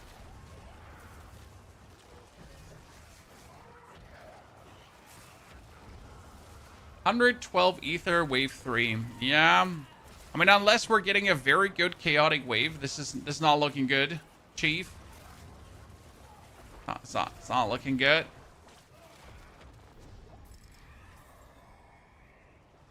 Okay, Ether Goblins. Yikes. Ether Goblins would technically be good if we get a lot of waves. Get a lot of events. Right? Let's see. Wish you could get your minions to do that much damage, but man, it's so simple. As soon as you have this, Grim Reapers, together with Unstable Power, your minions should already do insane damage. Then you literally put the Cult Leader on top for another 200%, and you're already massive. If you then, like, with aspects of adaptability, together with Damned and Reanimation plus Moonrise, that's like the basics. That's what everyone can do. You don't need a single specific item for that. If you're then obviously getting yourself a Pain Gorgeous Gauntlet for the 8 basic skills, that's crazy. That's good. But it's not needed. If you then get yourself 6 Skeletal Warrior Mastery, that's also absolutely freaking nuts, right? But again, it would work without. It just makes it so much better, right? Litless Wall obviously is another 100% critical strike damage increase, so that's nasty as well. And the Shot of Rathiel does well too, but none of this is like required.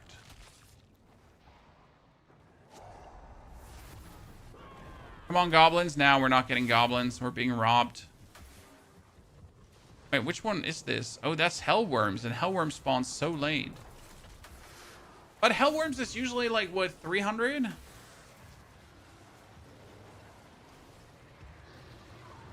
Any plans on coming back for Dune? As much as I like Dune, there's sadly nothing to make content-wise with the new stuff, John, right? So my biggest issue with Dune is right now, I really loved Dune Awakening. I had so much fun playing it. But despite the updates bringing new stuff to the game, it's not even worth to mention the new stuff unless you're a new player, right? There's sure you can play more of the story, congratulations, and then you can play more of the story, congratulations, but it doesn't fundamentally change anything. It doesn't give you a fundamental new grind or anything like really big time to do. It's kind of sad. Okay, so we somehow need to get the next wave. Give us 250 ether. I don't think that's happening. We have a guide for the Reaper build, Matt Manning. There is a planner in the description, but we don't have a video guide yet. As I wanted to take like the build to the next level to then do the proper video guide for it. Like for me, it was important to at least get the boots right. I want to move this wall from the helmet down here. I need to replace the Fists of Fate with something different because they work in the build, but we don't require them for the build.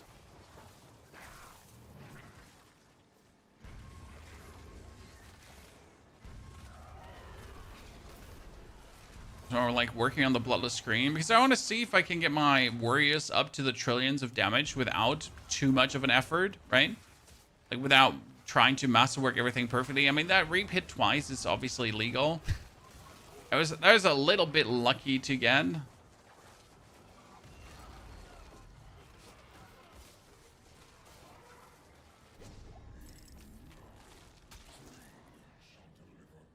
Okay, well, sad face.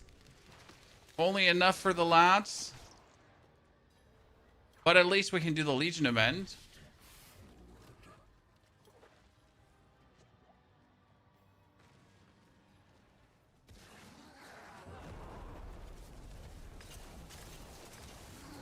John, I wouldn't say Dune Awakening is dead. It's more like once you have played it so far and you reached a certain stage in the game, there is just nothing more to do. And if you reach that stage, then you're kind of done, right? And you're just waiting for the next big meaningful thing to happen.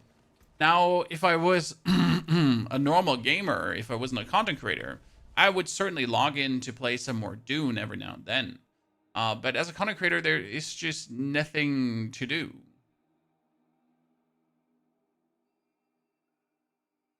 Just get a Fist of Fate chest piece. Well, it doesn't hurt to have a Fist of Fate chest piece, but it also, like, you don't really need it.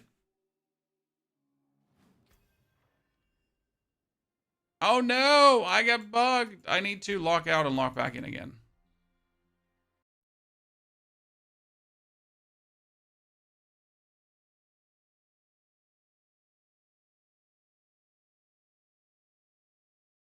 I'm gonna miss that Legion event, chat. It's gonna be that bad. You should need 8 wave minimum. Nah, you can do it with 6 waves. It's just like always down to luck, right?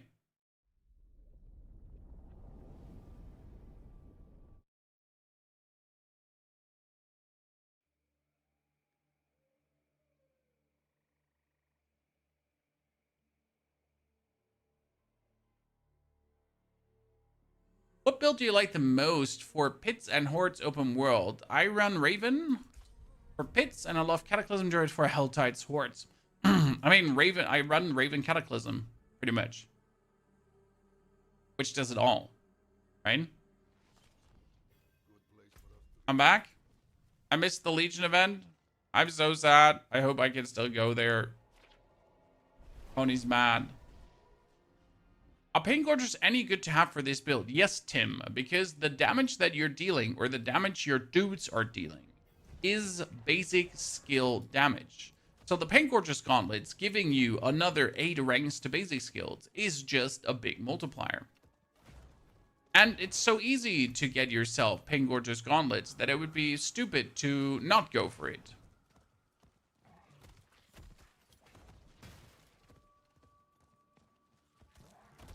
We got a mythic from gambling. Yes. Mythics are happening more outside of dungeons nowadays. Outside of layers. Oh, I'm still getting the Legion event, chat. I am blessed. Are we doing the Legion events? It's the only way how I get my materials. Chat, I'm material starved. Please, don't look at me like that. I need it.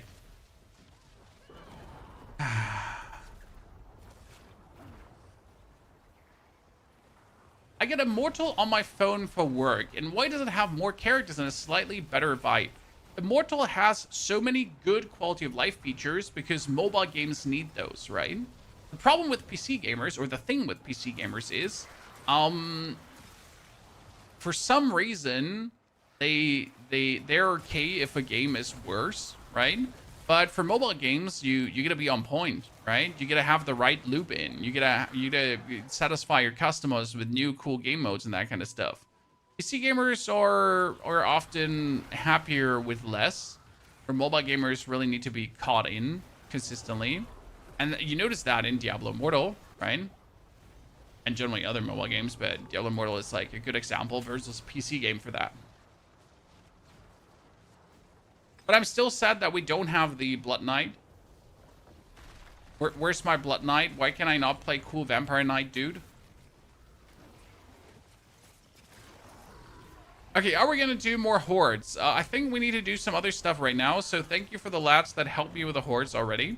That was a great start. We got more... Oh, sorry. We got more materials and everything. I think we need to do like 2-3 other things. And try to get a helmet now. And also kick my little wall over to my pants.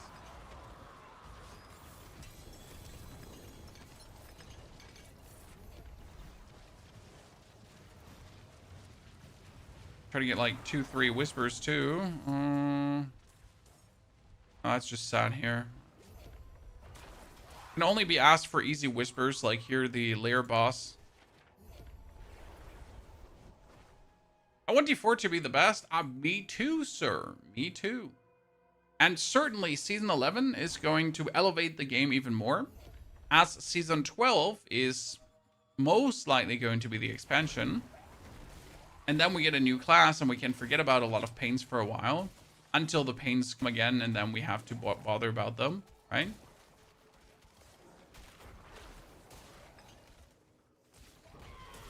A new class, chat. Exciting.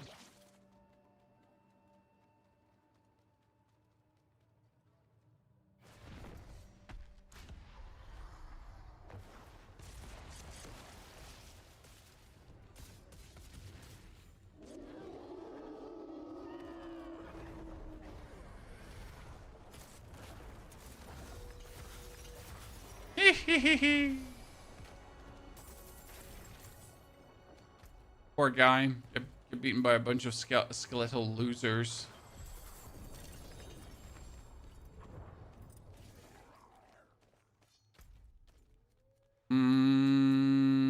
Oh, pit. I think we should do a pit 100 soon.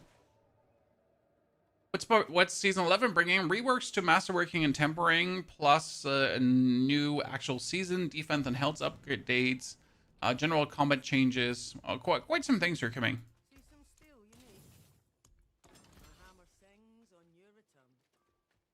Okay, we need a helm.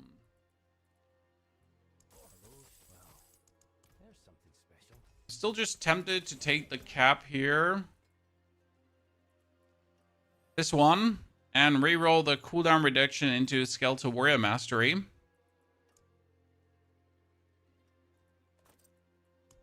The problem is, I really don't want to re-roll with resources to get Skeletal Warrior Mastery, because if I do that, we'll end up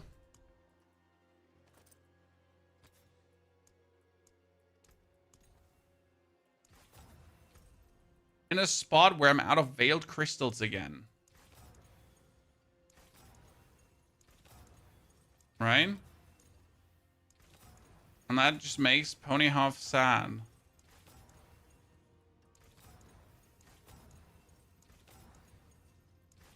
Because I don't have the amount of resources needed to just like YOLO gamble. Ah, Warrior Mastery +2. Fantastic, chat. So, good talk. Now let's try to hit that Warrior Mastery at least one time.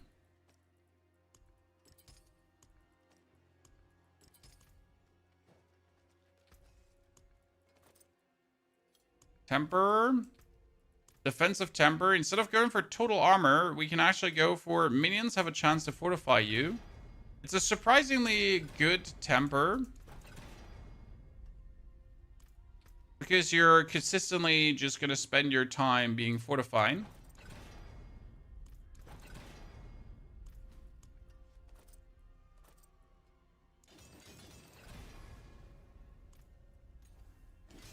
Try to hit that Skeletal Warrior Mastery. At least once. I mean, I would prefer to get a greater affix version of this, but hey. How likely is that to happen? Oh, come on now. Can you explain the item Lochran's Talisman to me? After we're done with the masterworking session here. That's really turning out to be quite unamusing right now. Jesus Christ.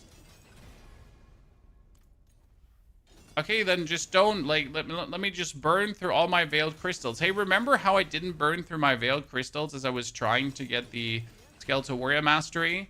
Now I'm just burning through my Veiled Crystals, just trying to master Warrior. Oh my lord.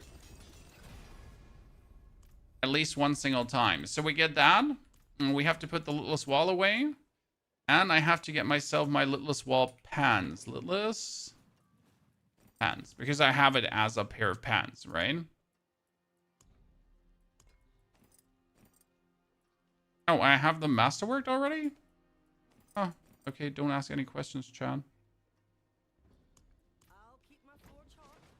Quox and a who?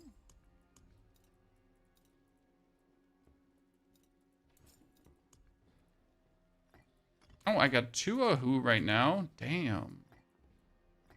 So, what does Lochran's Talisman do? Lochran's. I should have multiple of these, right? I mean, Lochran's is quite simple. Your skills gain critical strike chance per point of primary resource you have when cast, up to 48%. So, every point of primary resource counts, right? On your cast. So, if you have 100 primary resource on cast, you're going to get another 48% crit chance, and each point of primary resource above 100 grants you bonus critical strike damage. Up to 500 resource, and then 500 resource times 0.2. That's the bonus critical strike damage you would be getting.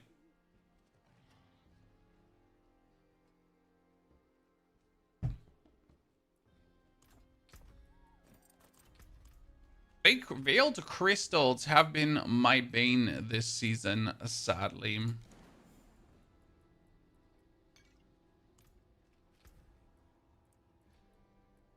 Let's do a 100 with that little boost. We got the Occult Dominion. And then we need to go for our Cursed Aura. So with these ranks into the Skeletal Warriors now, ladies and gentlemen. We are sitting at a grand total of 14 ranks for another 210% bonus damage.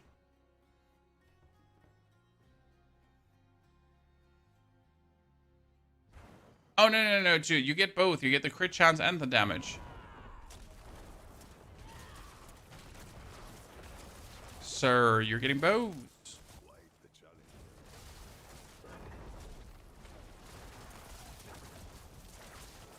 Oh, 450, 876 billion, Chad. We're going. We're seeing numbers. Ladies and gentlemen, we're almost at the trillions. The boosts are boosting.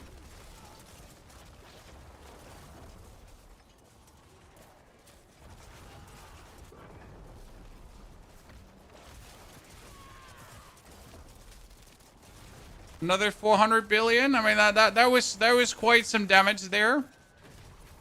Those warrior ranks are truly obnoxious, but it's again also absolutely not what you need, because what do I need 450x billion damage for, right? However, it feels good to actually waltz with your minions into a pit 100 and just have them like absolutely obliterate Doodle Dandy Andy this guy.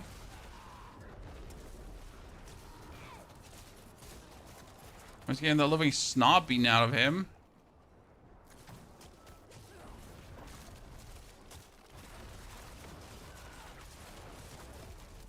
Really important is to always fill up your resource. How am I filling up my resource? Using macabre skills, chat. Just in case you wonder, why are we blood misting so often? Because it just makes my resource full. There was a 1 trillion hit. I saw it, chat. The first trillion hit has fallen.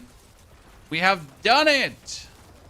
So yeah, I have the macabre skill to restore resource. So I need to like use a macabre skill to restore resource to have my quacks actually trigger quite a lot. And as you notice, my quacks triggers a lot. You make PoE builds. Thank you. I used some of the guides you made. Thank you, sir. There's some more to come, I think. Because I need to try out the new Endgame on a complete new account to see how it feels. 531 billion. Dude, it never gets old to see the big numbers. I'm going to be honest with you. I mean, you absolutely don't need... You don't need the damage, right? You don't need this level of damage. But it also doesn't get old to actually see it. What can I say? Oh, we're still taking so much damage. I gotta work on that survival a little bit. You know what? Probably my second rune could be a survival-themed rune if I wanted to, just for more barrier. Because right now we really don't have the big damage reduction, right? So if something hits me, I will die. However, I can obviously prevent from being hit by blood misting around, so I am technically consistently safe. That's a big technically, because if I'm out of blood mist and I don't have the cooldown up, then I'm dead.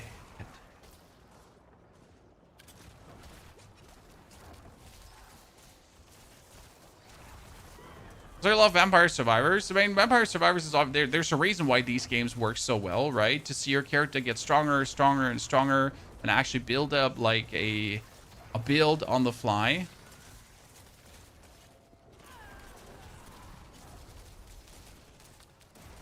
I mean, it's still funny to me that, like, in case you forget this, right? So why was the expansion even made? Why was the level reduced to 60 and that kind of stuff, right?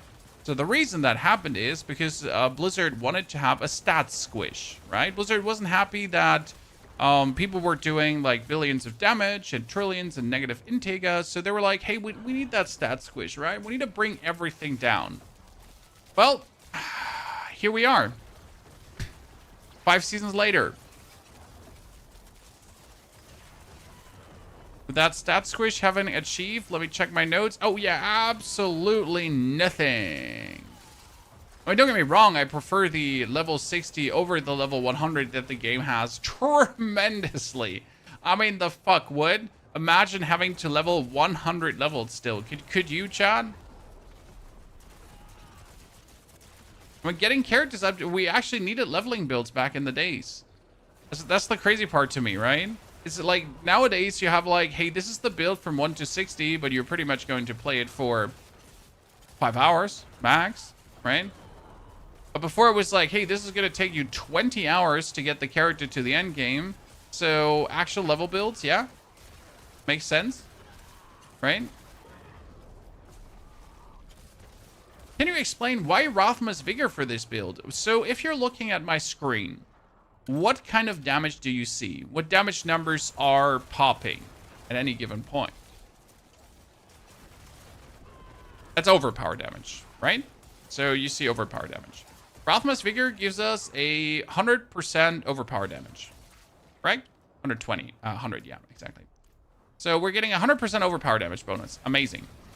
If I now take any other bonus, right? If I go for the minion-related bonus, I would get with 7 minions a 21% bonus damage and 21% attack speed that I don't need. So if I take the Shadow bonuses, I could go Shadow Blight, but that's kind of useless. I could do the Curse bonus, which would give us 40% damage. So that would actually kind of work, right? To a degree. But all the bonuses are lower, obviously, like as you noticed there.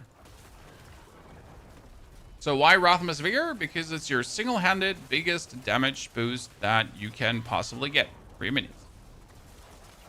From a key passive. Does that make sense? I like leveling more than endgame. It's not crazy, sir. Leveling is the point of the game where you have meaningful progress, right? I mean, at this point, I have now reached my trillions of damage, right? And in order to achieve another 5% increase of my character, the amount of work I have to do is insane. And while you're leveling, your character actually gets better, better, better, and better gradually and consistently, right? And that feels good, right? That's amazing. Like, who does not want their character to, like, always improve, always get better?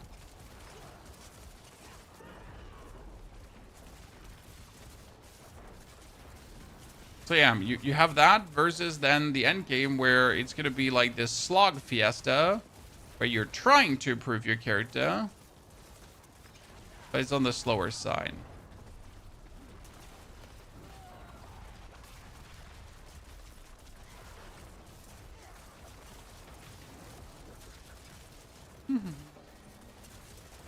Honestly, my skeletons be absolute demons here.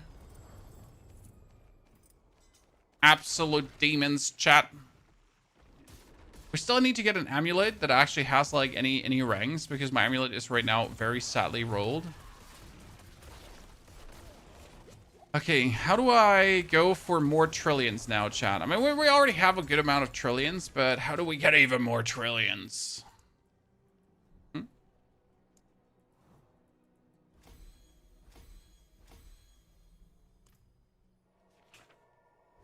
Lopez, thank you for the brand new subscription. Lopez, let's appreciate it. Dankeschön.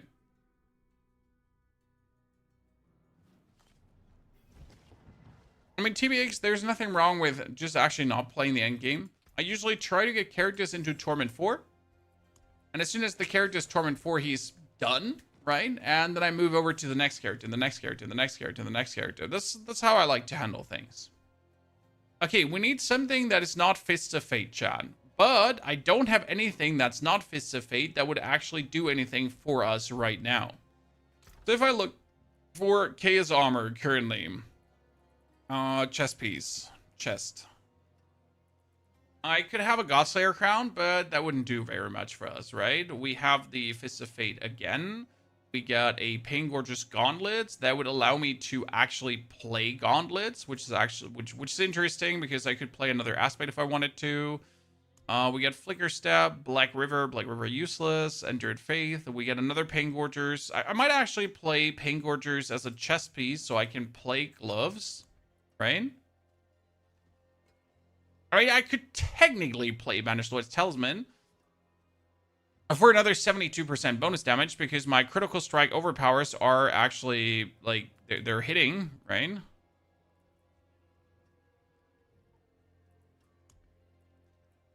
Yeah, I mean, let me just, for the shits and giggles, put that on.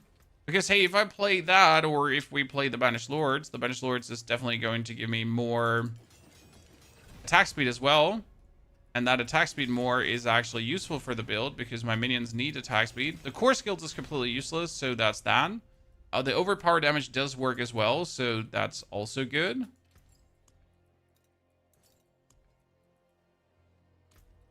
We got Ahu Quox, and we had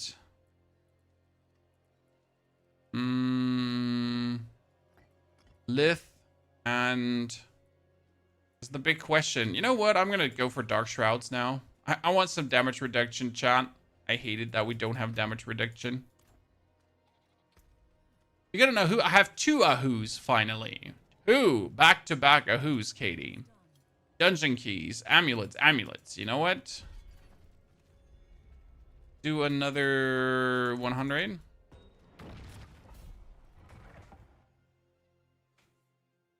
Bloodless for trillions. Yes, Bloodless would be great, but we don't have it. So we still need to farm more hordes with the chat. Don't worry, chat. I said we're gonna do more hordes, right?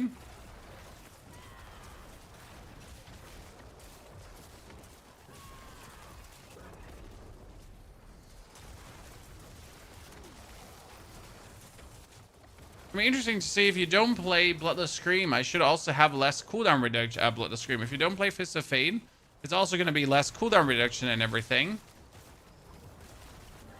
So it's kind of like less Ahu, less cooldown reduction, a little bit less of everything.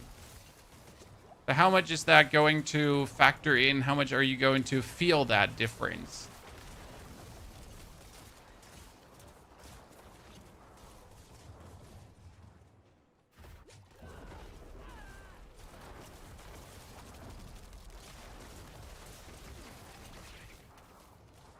That is here the big question.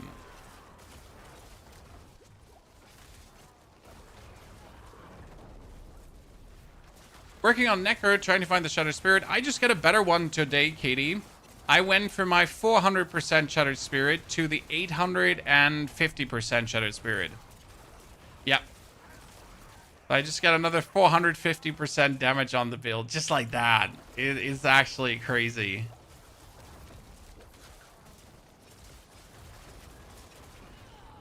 But sadly, since I made the video already, no one will ever see. No one will ever know, chat, that I got that.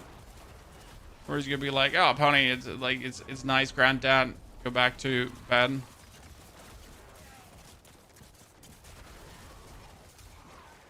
So I'd like to know if with the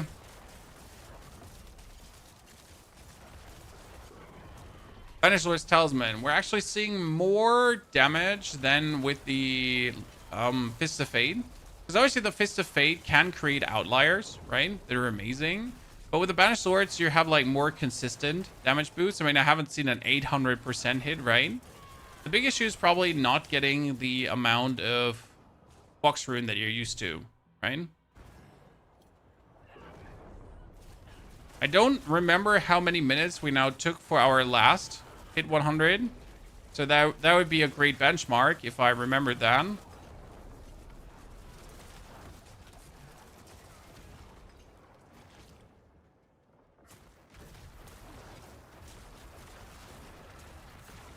I mean, we are definitely dying less, so the damage reduction actually works from the Shroud, right? That Shroud going on here, the 5 stacks, that's good. Take it or leave it, chat. 553 billion.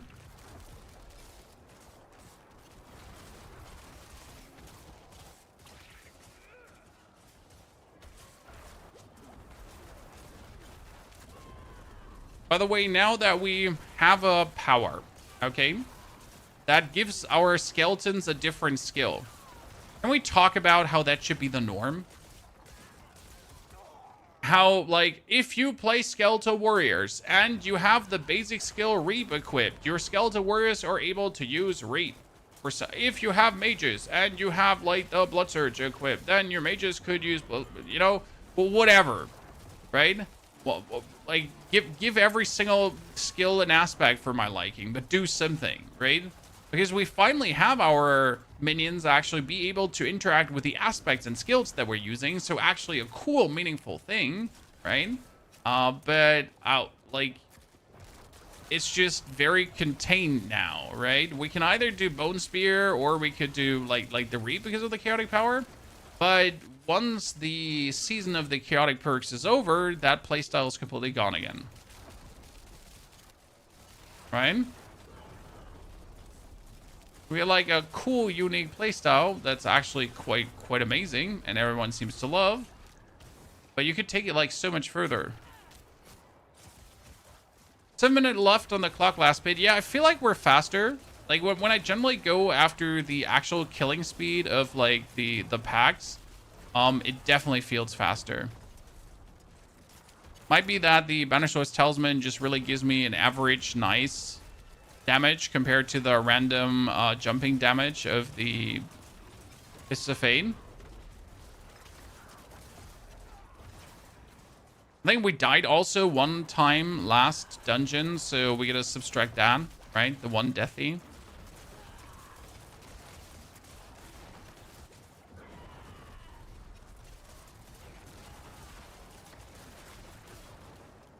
It's 9 minutes in. See how quick the fight is. I really hope they keep the Chaos armor for the next season. I don't think they will learn the lesson that we hope them to learn. So yes, we all want them to keep Chaos armor. I again would vote for 1 Chaos armor piece per character, right? So like we keep Chaos armor. Chaos armor still functions the way how it did before. However, your character can only have 1 piece.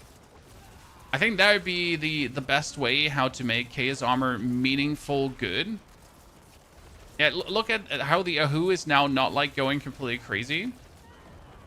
I guess we might have to put the skill points into the bonus lucky hit chance now.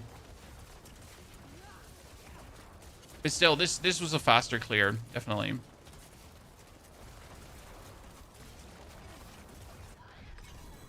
Okay. GG.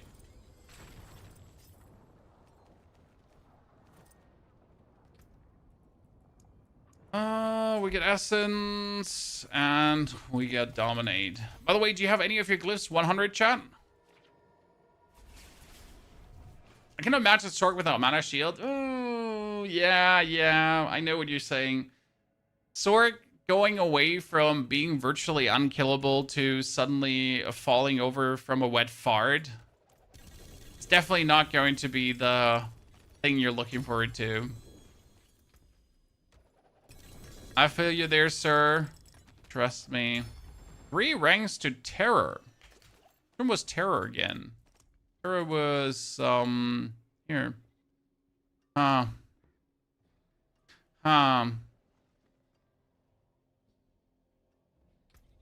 It's not bad, but it's not good either.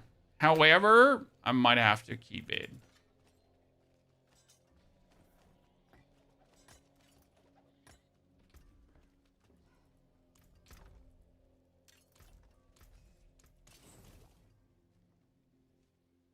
Got all your glyphs to 100. Jeez, sir. Okay, we get that pit 100 cleared faster than ever. Let me reset the masterwork in this one. Try to actually hit the intelligence once in a while.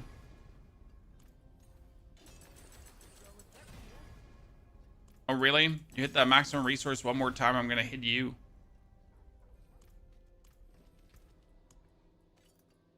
Hey, chat, we're gonna reroll that movement speed into something amazing. Something truly life-changing. Something that's 1 rank to Evulsion. Yeah, look at me. Absolute gamer.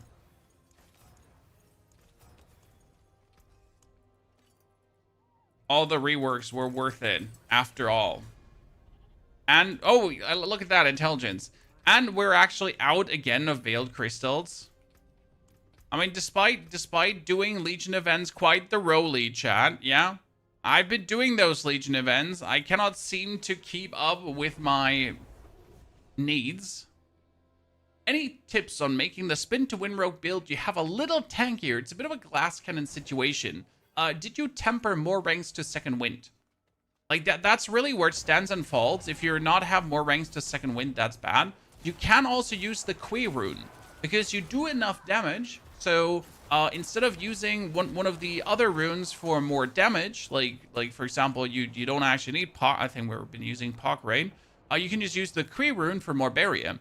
That's generally an option. Like, I mean, look at my Necro right now. I'm actually using Igni plus for Igni for Dark Shrouds. Not that I need Igni for the Dark Shrouds, but it works.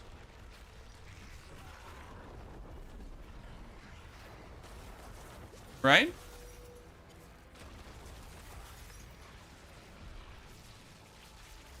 How many? 21. Oh, we could technically farm bosses for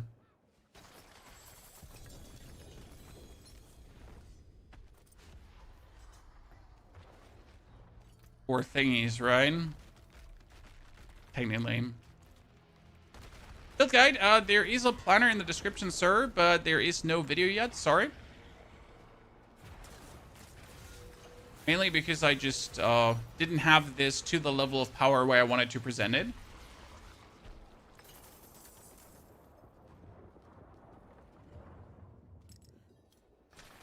So I know disenchanting. Ooh, chest armor. Oh, we're still looking for, what is it called again? Bloodless Scream. Oh, ladies and gentlemen, look at that! Look at that! What do you look at that?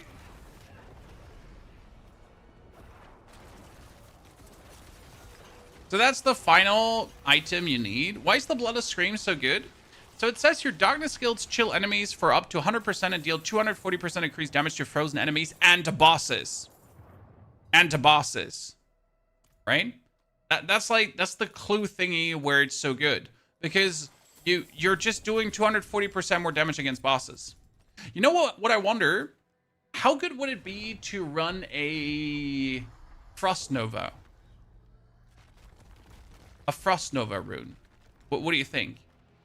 I mean, you could technically just... I don't know how much my dudes are going to be freezing. That's the problem. Like, how much are they freezing from alone?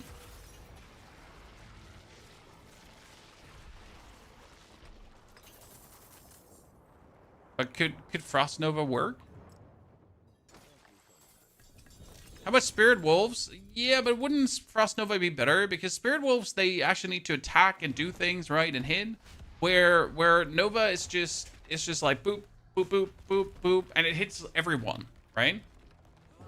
So the wolves are not bad, but I need a potential hit on all of them at the same time. However, it says 240% more damage versus chilled opponents or frozen enemies, right? So we just gotta see how much freeze do we actually do.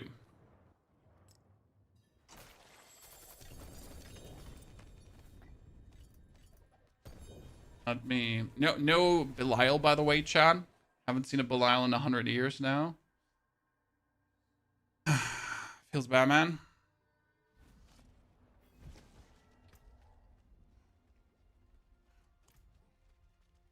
See some steel you need.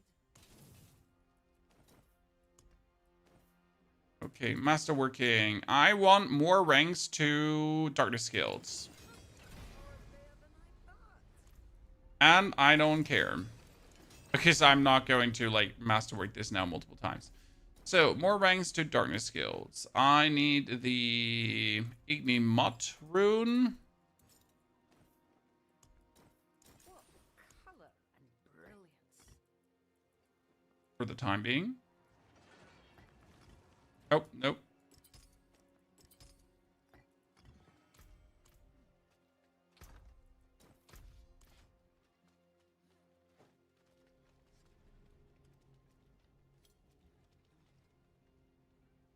What's our constant with Nagu? You know what? I completely forgot that I can actually run Nagu. You know, I actually forget that running Nagu is an option. Interesting. Is this a better build than the mages? You mean the skeletal mages with the Hand of Nas, Robert? Robert? Sorry, Robert. Roberto. Yes. Certain. Yeah, okay, the freezing just works like crazy.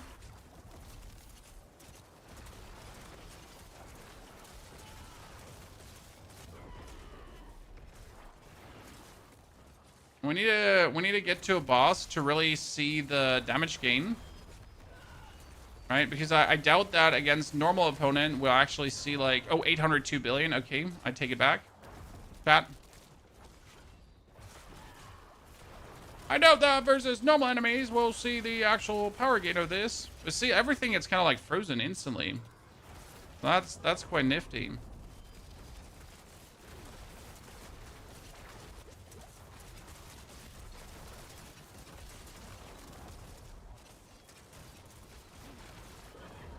Please pull that guy in here. Thank you very much. And he's dead. And the other guys are dead as well.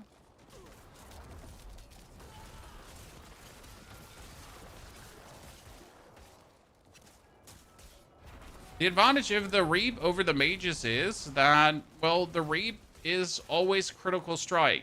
Always overpower. So you can pretty much scale the Reap.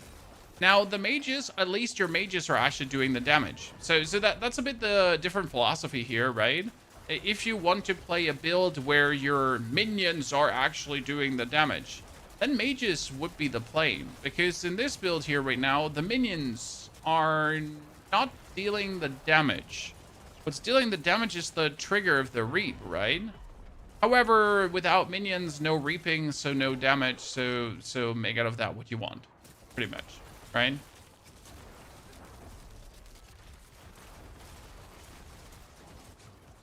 Like, I don't know, if you want to say, like, minions are not doing the damage now because they require a chaotic perk, and then they're only doing the real damage, so this is not actually a minion build. You don't want to know what discussions we have had over the years, okay, Chan?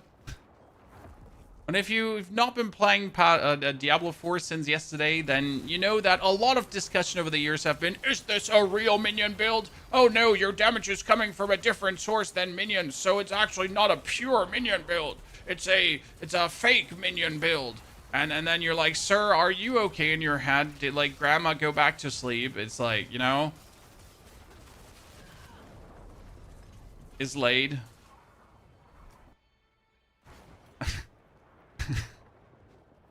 Like, oh no, you're having a different skill than race skeletons on your skill bar. This is not a pure minion build. Oh, I'm so mad at you for deceiving me.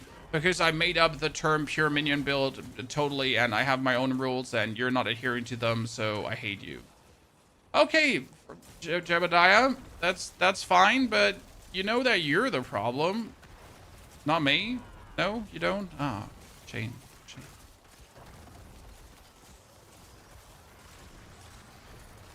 Good thing, Pony, that's ridiculous. These discussions are fake and they never existed.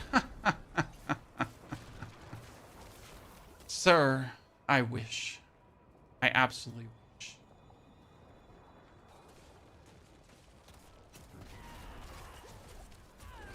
It's one of the discussions, you know, that is absolutely no discussion and that's only being had by permanently online people. It's always fun to me when like someone like reveals themselves as someone who really is too much online. And hey, I'm a content creator. I get it. I'm a lot online too, but even I'm not that much online, right? It's like when you find a post under a Twitch, like when you're on Twitter, okay? And Twitch posts something, and there's a bunch of people that are just like, they're just showing they're spending way too much time on Twitch. I'm not saying like watching and enjoying games, right? Because there's nothing wrong with watching and enjoying games on Twitch. No, I mean the people that just consistently are trying to comment on every single drama piece that's happening on Twitch, where you have to literally live on the website to even know about said drama, and you obviously have to pay attention to said drama to know about said. There was a trillion hit again. Great. Right? You don't naturally get exposed to that level of drama by just enjoying your average gameplay streams. No, you actively have to watch almost every single just chatting streamer to engross yourself in that, to be part of the drama. Indian purists are a different breed, absolutely. Especially because it makes no sense, but, you know, each to their own, each to their hill to die on. There was another trillion hit, chat. Finally, we have reached the trillions. Oh yeah, baby, yeah. And it's not even the best version of the build, which is the crazy part, right? So we finally reached the trillions, ladies and gentlemen. We're finally there. However, there's still a bit of masterworking we could do to actually get even more damage. Right? There's still a few greater affixes that we could be getting. Still a few things we could be improving to get even more damage.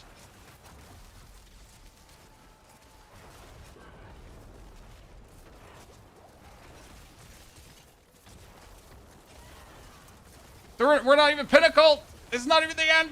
We're not even at the maximum. Oh no, I died.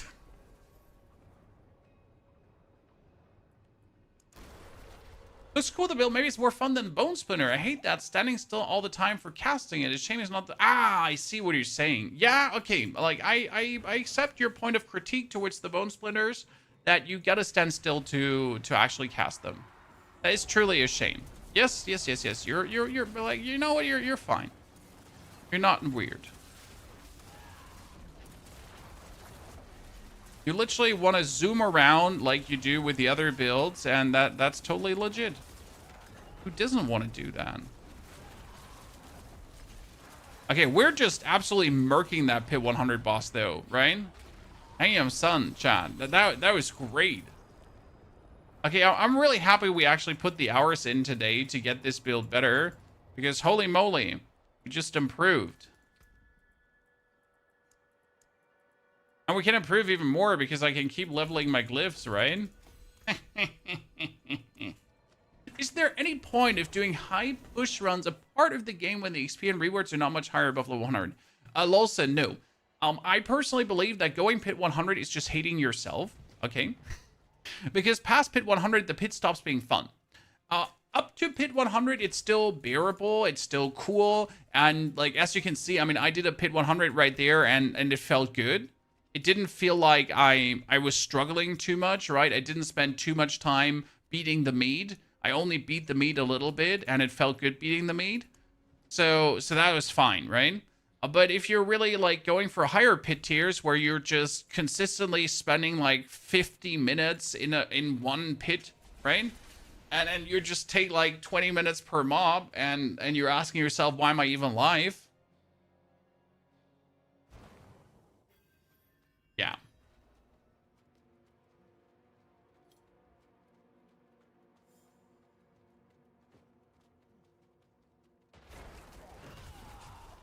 It really starts like pit 110, something like that. I mean, I don't know if you've ever watched like one of the high pit finishes, right? They're literally people banging their head against the door. I feel like 100 is nice, 100 is fun. 100 is also good to obviously get your glyphs up to 100, right? When you, like, technically you want to do like 1.5 or 110 to get your glyphs to 100.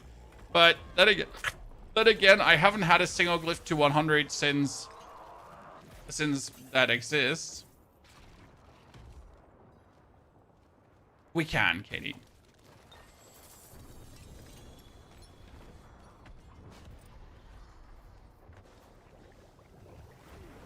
I can do 2.5 minute pit 110 to 115 with a druid. Just wondering if the XP received is justified. Lolson, you should do the pit you can do the fastest. So as you say, if you can do a pit 100 in 1 minute, then the pit 100 in 1 minute is going to be better than the 110s. Because you can do 2 100s by the time where you can do 1 110, and that's just going to be more experience, right? Even if the pit 110 would give you somewhat more experience, doing 2 in the time where you do 1 is just going to be better, right? There's no discussion here. There's no question. There's no argument.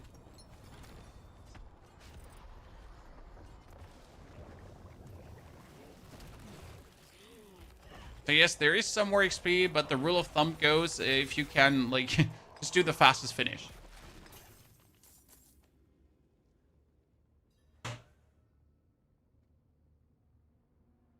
Hey, chat, I got myself something new.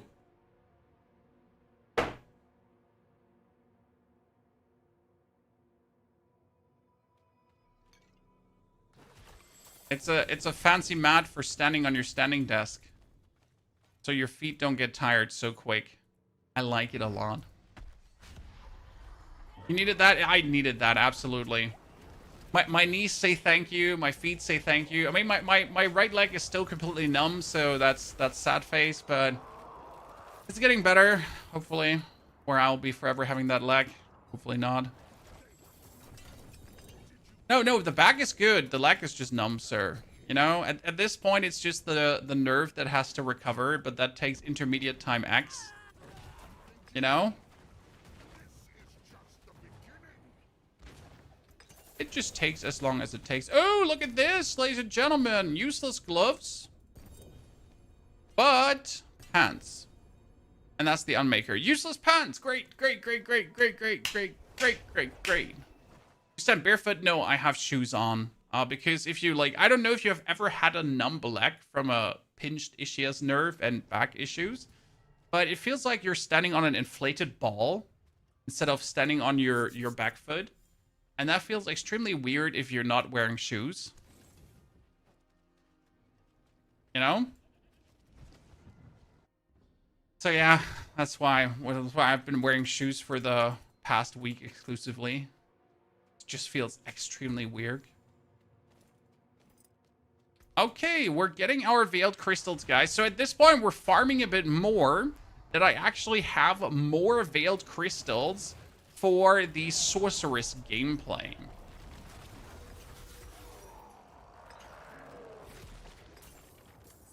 But good news, the sauna is there, chat, and already built up. So I finally have my own infrared sauna at home.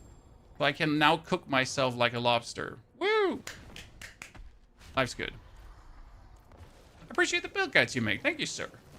I like making build guides, especially when it's about, like, complicated builds, right? So the Bone Spirit was, for example, something really intriguing to make because a lot of brain power goes into that, right? How do you get the cooldown low? How do you get your essence back? How does that interaction work? That's like the biggest fun to get those running, right?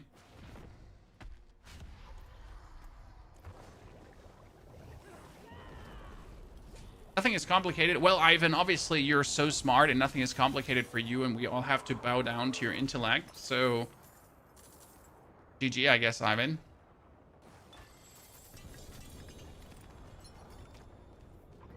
What is easy for you might be complicated for others. I know that's hard to understand sometimes, but it is what it is.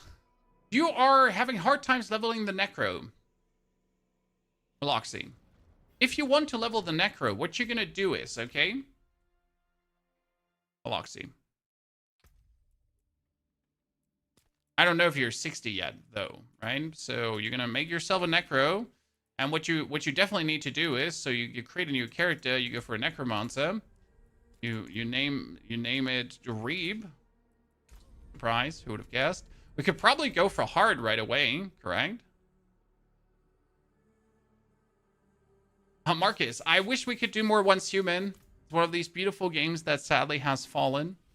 And what you're going to do is you're going to equip yourself the Grim Reapers, right? Together with the Unstable Power. I guess you could start with Brawn over Brains too, if you have it already. And Erupting Chaos. And suddenly, from this point on already, shit's going to be cooking because you're going to get your dudes. I didn't do this, by the way, because I underestimated how powerful this is. You're going to put your points into Reeb, right? That's it. And then you're going to boost the Skeletal Warriors already. Yeah. Oh, we might take the Bone Prison so we can actually keep things off of us, right? And we might go for that. And then you need to make yourself. And we need to make these guys, right? And they're already going to be starting to reap around. Right? See, there it was already. We already have these dudes doing their critical strikes, right?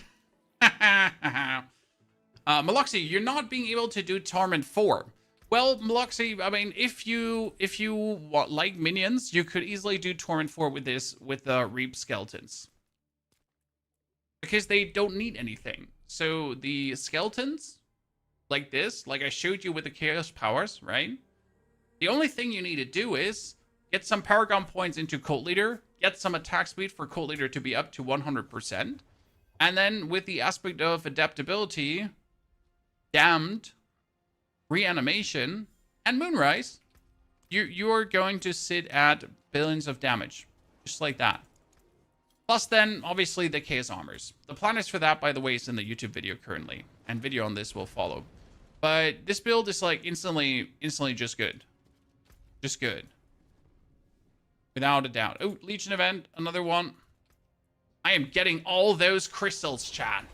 Oh, we're making this character strong. By the way, more Infernal Hordes. We need to do some more Infernal Hordes. Does any one of you know if by chance the Starfall Coronet is a Infernal Horde item?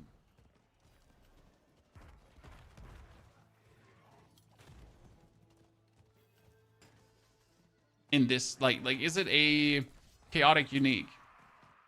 Soar chaotic uniques. What for chaotic uniques does Sorcerer have?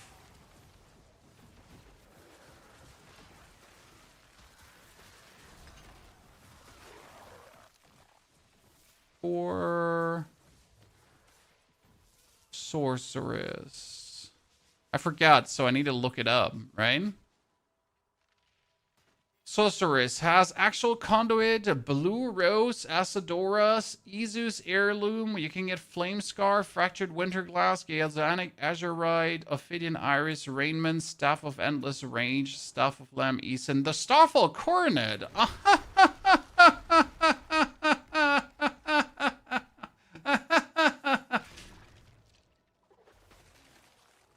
You don't say so. Well, chat, I guess we'll have to do some sorceress farming today on top of the, Ay, ay, ay, ay, ay, ay, ay, ay, ay. Well, that's good.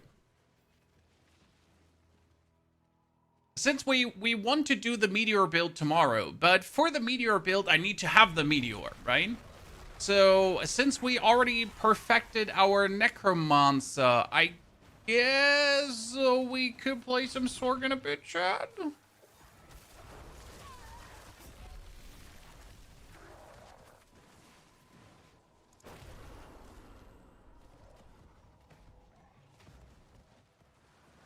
Well, that wasn't in the cards today, but I guess it might be a spontaneous executive decision.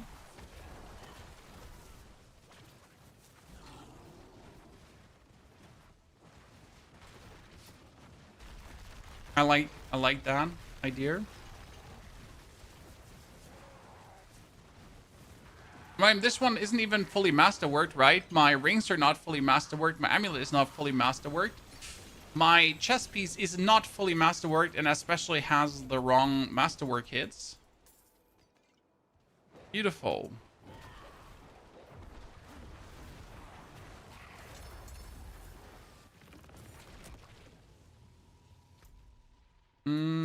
I need to do an Infernal Horde here. We need to do the lady here. Okay, so let's just get all the whispers that we can get, plus the world boss on my dude bro.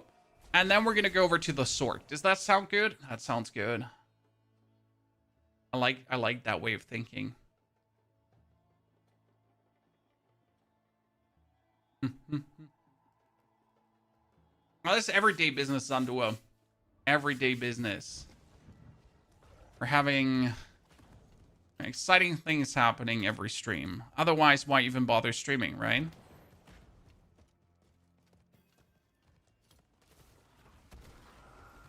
Meloxy, you don't need the chaos armors. Okay, so very important, guys. If you want to play this build, Meloxy, listen, look me in the eyes. The only thing you need are the powers, right? You need the Grim Reapers, you need the Unstable Power, and the Brawn over Brains. Everything else is bonus. So, like, with aspect of adaptability, with the aspect of Damned, Reanimation, and Moonrise, plus maybe the Shot of Arathiel, if you already have that, that would be good. Plus then the Pain Gorgeous Gauntlets too, but that's already bonus. You're very good. If you get the Littlest Wall, it allows you to do more billions of damage. If you get the Bloodless Scream, it allows you to do more billions of damage. However, you don't need to. Right? You're already gonna do insane. Oh, Chaos Armor. From a Rift, please don't be a fake Rift. Right? So even without these item pieces, you're gonna be slaying. You're gonna be slapping things silly. Doodle. Trust me on that one. Does Once Human still worth trying? Once Human is still an absolute brilliant, beautiful game. If you have never played Once Human, I would highly recommend playing Once Human and the shit out of it. Problem is, I've done more or less everything in the game, so I don't have really much shit to play out of it anymore.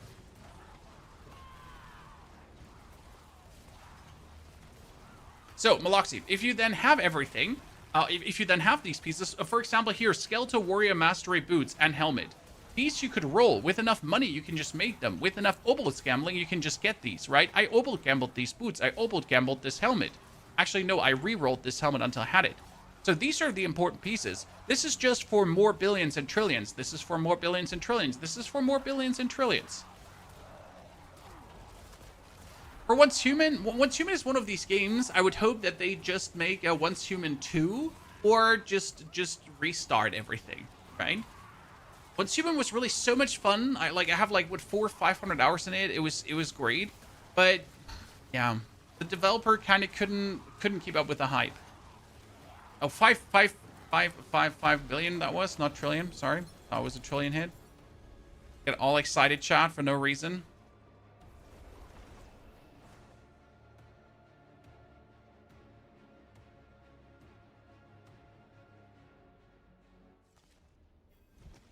Oh, almost fell over. Sorry. I lagging.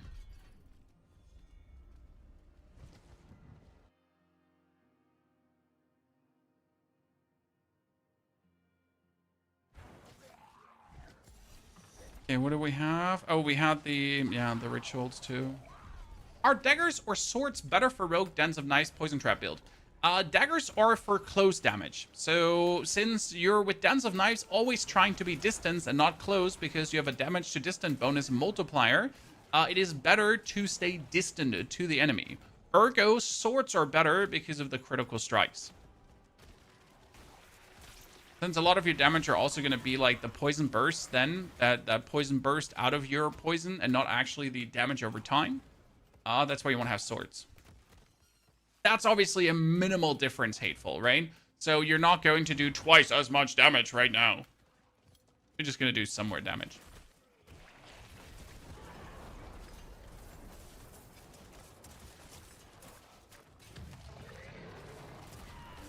But I understand the want to have the optimal weapon type. Not waste your time on something worse.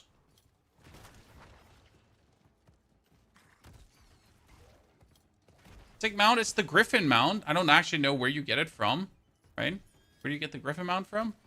But wasn't it from the Battle Pass? It was from the Battle Pass, right? Right? Surely.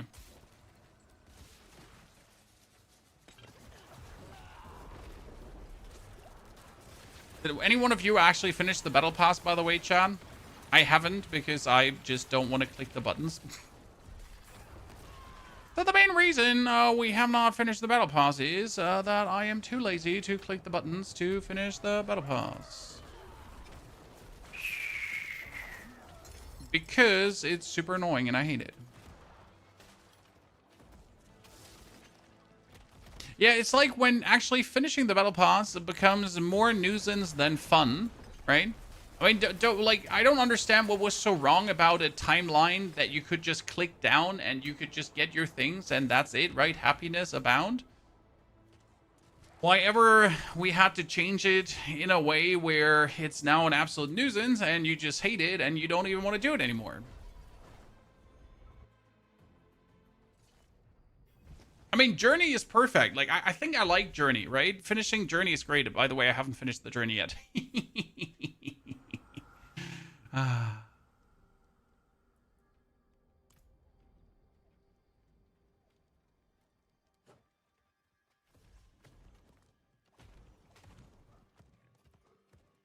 Still not.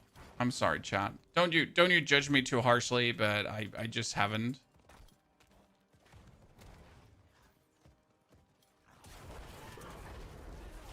Don't look at me. Don't judge me now. Ah.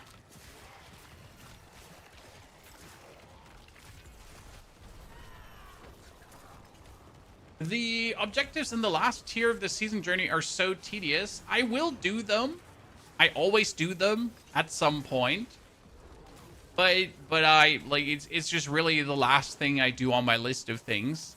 A problem is, so you might have missed this at the start of the stream, guys, but I accidentally destroyed my Harlequin Crest, and I also accidentally destroyed my Shroud of False Death. Then I used those two sparks to gamble for another unique. Guess what I got? A Tyrold's Mine. So now I have one spark and a lot of pain. A lot of pain.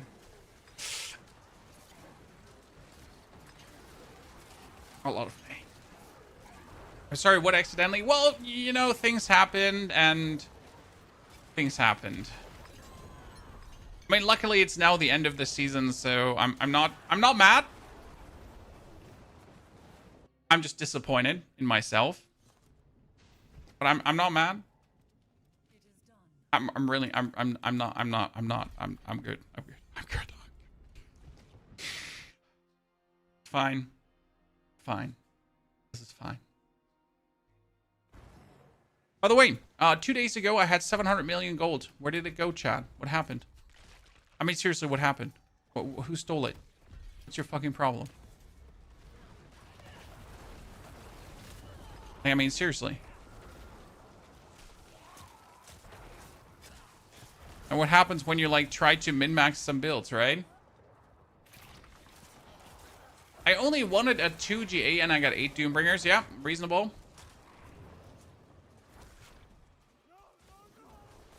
You greedy little rascal there.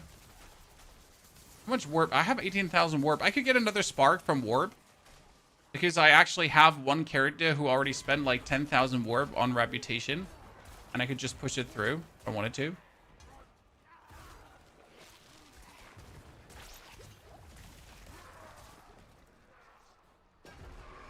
Okay. Hell grows more frenzied. I'm gonna put all my boss mats into my box of riches in a bit. So we can have them for the Sork. Right?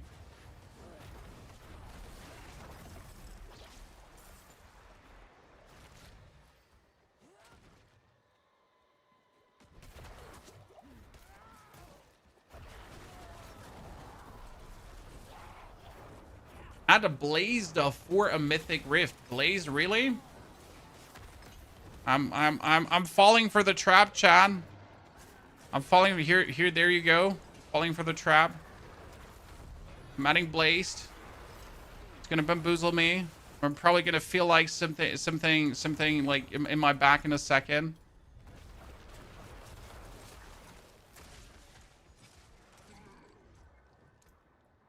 I cannot request to join. Oh no, Blaze, we don't have crossplay settings matching. Oh sir, I am doomed. I cannot join for your mythic rift. What are you currently playing? Oh, we're currently playing Reap Skeletons. So these are my little dudes that are doing Reap billions of damage. With 20k Veil Crystals, honestly, I don't even know what happened to my Veil Crystals. Right? I mean, sure, I did masterwork some, but you know, that's unlucky.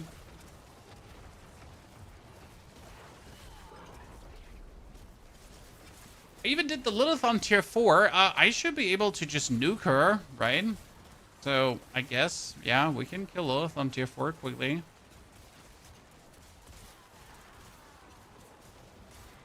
I'll go Blazed. I should definitely turn Crossbow off, though, to do that Helltide thingy.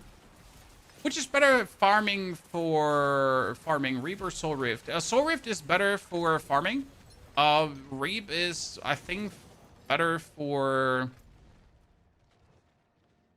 Come on, brain, say what you wanted to say. Reap is better for... hit and bossing. Both are great, though, honestly. Right now, I treat a Reap a little bit like a stepping stone towards a Bone Spirit, right? Because all the pieces that the Reap needs are also needed for the Bone Spirit. So it's kind of funny to do the build, to get to the build, to then do the other build, right? That feels kind of nifty. Get the Shadow Spirit aspect. There you go. Because you could gather everything for the Bone Spirit, ladies and gentlemen. But unless you get the Shadow Spirit aspect, you can't play it. Right?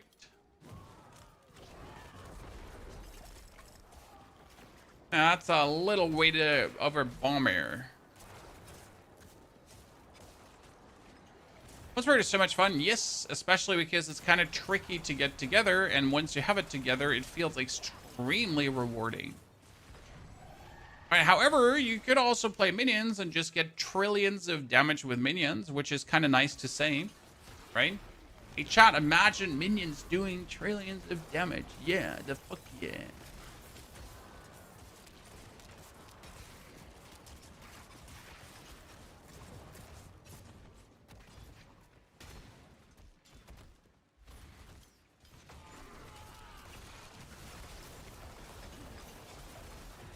Let's get this one here. Someone is definitely raking, chat. Was raking here.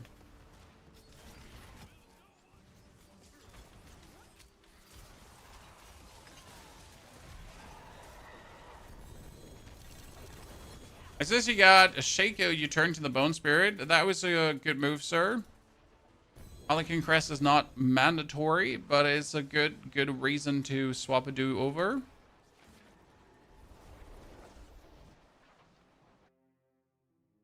The Druid build for Pit 111 Menace.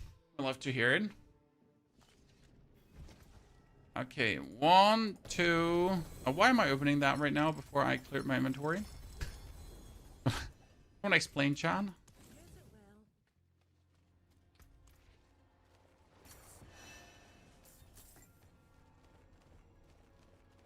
Okay.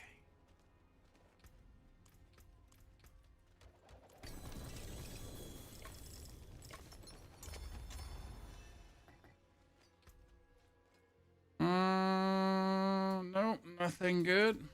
Destroyed all. Keep my forge hot. Return soon. World boss is in 12. We're gonna put our resources into the box of riches quickly.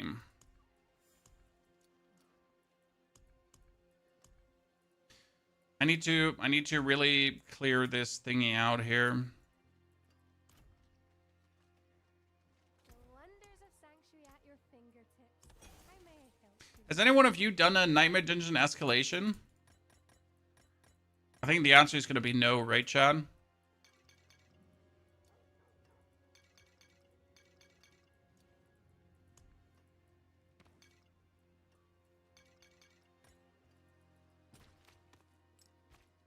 I haven't actually bothered in touching those at all.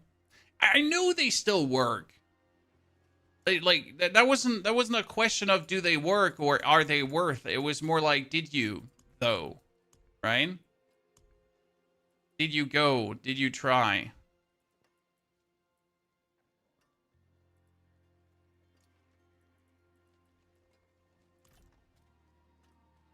Astaroth has good drops occasionally. The problem is that Astaroth does not have consistent drops, right? So he can drop, or he can be like, ah, yeah, by the way, bop, bop, bop, bop, bop, bop, bop, bop, bop, bop, bop, bop, get fucked, nerd.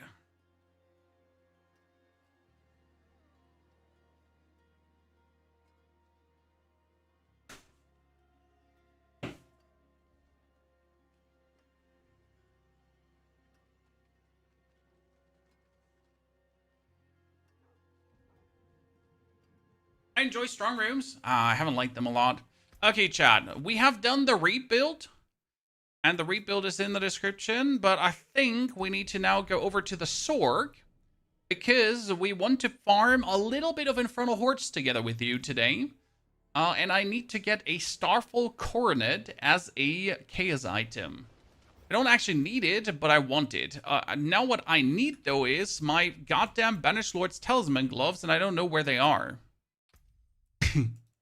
I am looking for gloves of the Banished Lord's Talisman. And where the fuck are they? Like, seriously.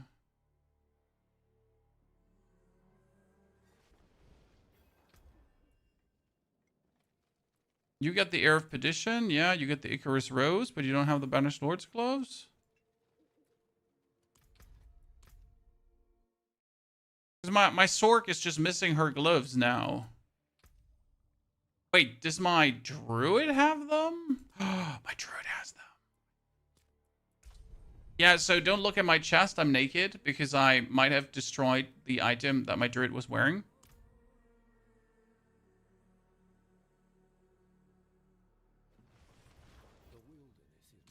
Yep, thank you for the Banished Lord's Talisman glovies, gift of the tree.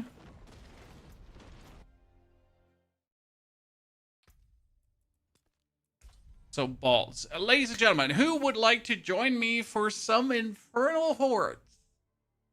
Because I need to do some farming there.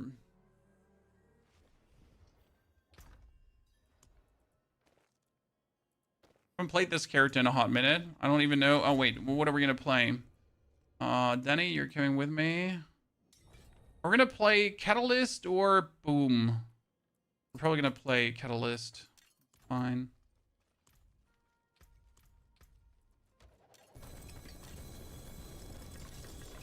Oh, Chaos armor. The first piece already. Fuck yeah, let's go. Tron. Okay, what is this? That's Flicker Step. That's Endurance Faith. No, we don't need this. Problem is, I'm not sure like what for other items I need, so I'm gonna have to trash everything. And then later, like tomorrow, farm some more pieces. But today is all about the coronet. What will it be?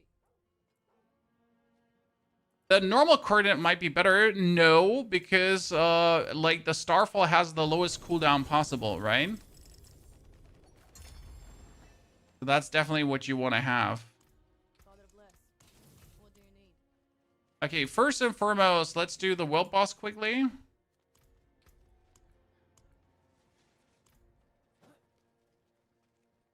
Life 17, the chaotic powers.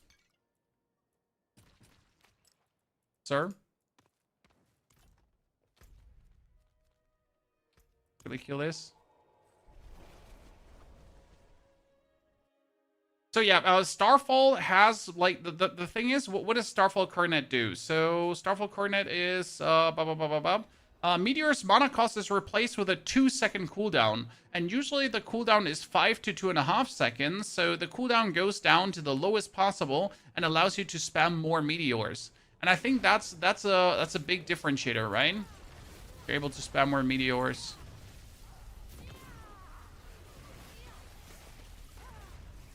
I missed you, Ball of Lightning. I missed you. Do I have 0 armor? Yeah. I mean, why don't you have 0 armor?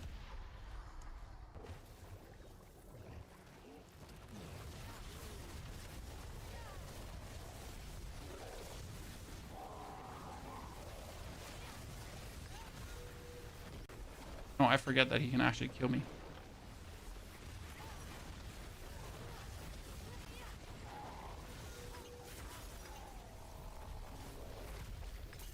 Okay, Whisper done. Good job.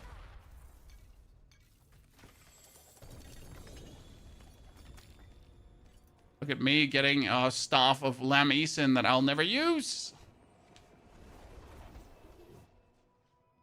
We'll have to see, Zandua, how much worth or not it will be. I mean, regardless of what's happening, I can always get a Raiment of the Infinite, right? By the way, we need one more, ladies and gentlemen.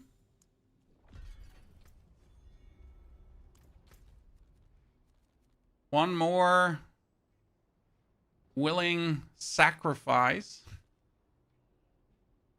that would like to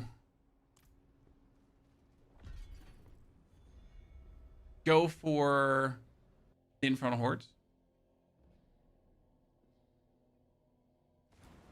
Accurate? Accurate, you can just join over. I mean, aren't you still in the friend list?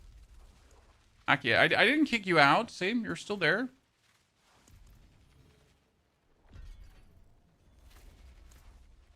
Okay. What are we gonna do with all our points, though?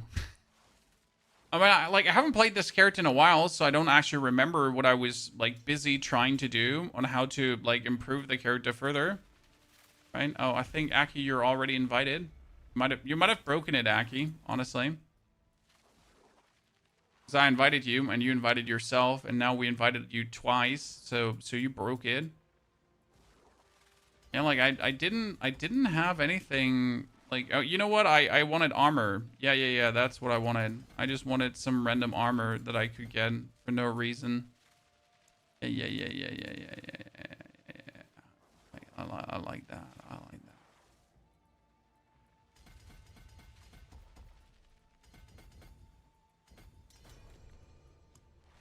Yeah, now it's working.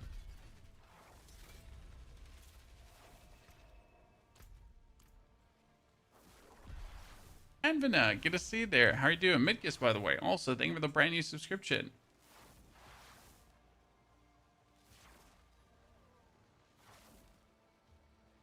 I mean, Zandor, end of the day, I think we're gonna try to get the Starfall Coronet away from the helmet slot, right? So we can play a different helmet. I mean, what else are we gonna play? We're gonna play the Banished Lord's Talisman, obviously, because we have to play the Banished Lord's Talisman. We have to play the Raiment of the Infinite, most likely. We're gonna play the Crown of Lucian, right? That too. So the Crown of Lucian is gonna leave that spot as well. So there is going to be like a bunch of easy improvement. Ooh, helm. Wait, can you get the Starfall Coronet as a chaotic helm as well, even though it is a helm? right? Okay, that's an Ophidian Iris. Doesn't hurt. I'll keep it because I haven't had one so far. Have or not to have.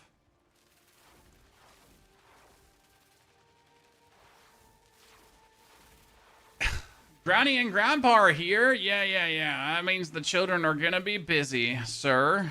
Granny and Grandpa has arrived. Then the children are busy.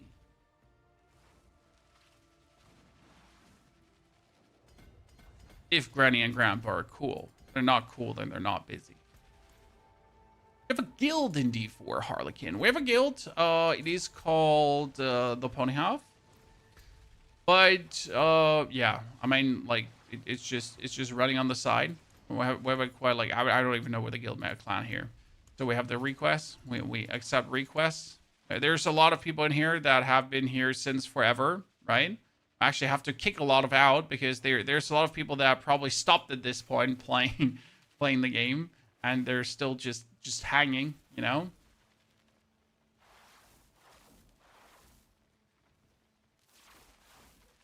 Yeah, Tal Rasha. We'll need a Tal Rasha. So that's true. I don't have a good one of those.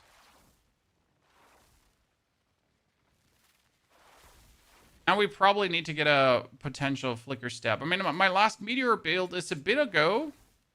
You know?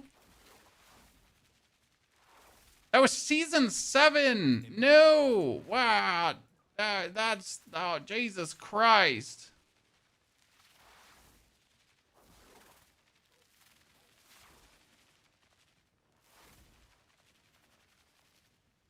Ah. That's so long ago. That's so long ago. Yeah, you need the Starfall Coordinate, the Raiment of the Infinite, and Tal Rashas. You don't even need Flicker Step. Okay, why do you just have 2 Tal Rashas flying around, sir? Well, thank you. We got a Tal Rashas chat. There you go. Here, we're like, we don't need that one. That would have spare.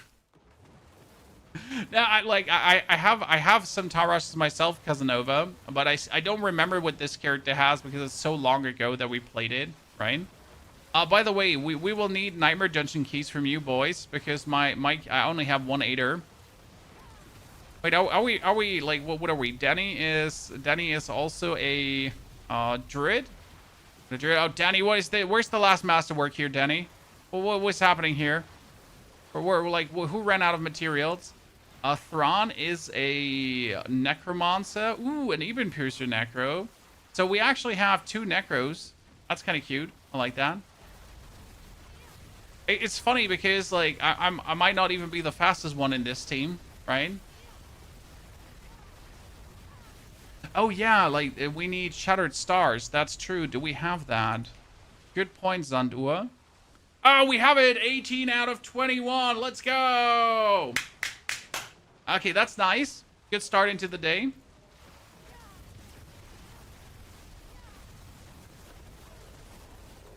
Happy Hoff in the chat.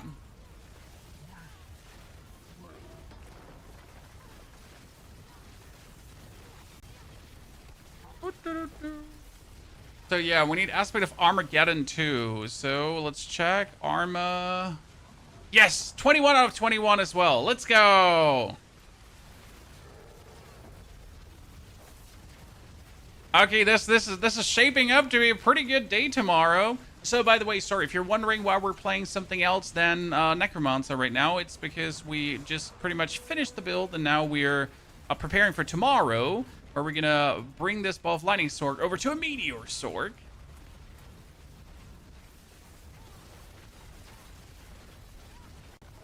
Who's by the way lagging the game? Someone's lagging the game, and I need to know who that is. Can't be me. I'm innocent.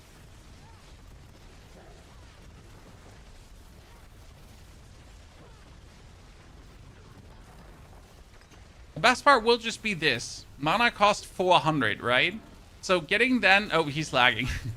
Getting then your goddamn... thingy to have like 400, that's gonna be great. Okay, I need a staff though, chat. A 200 staff with crit damage and intelligence. No, actually overpower would be better, right? Yeah. A two-handed staff that would have maximum life and overpower damage. There we go. Max rolls, Chad. Woo! Why overpower damage? Because we're gonna make overpower critical strikes with every meteor.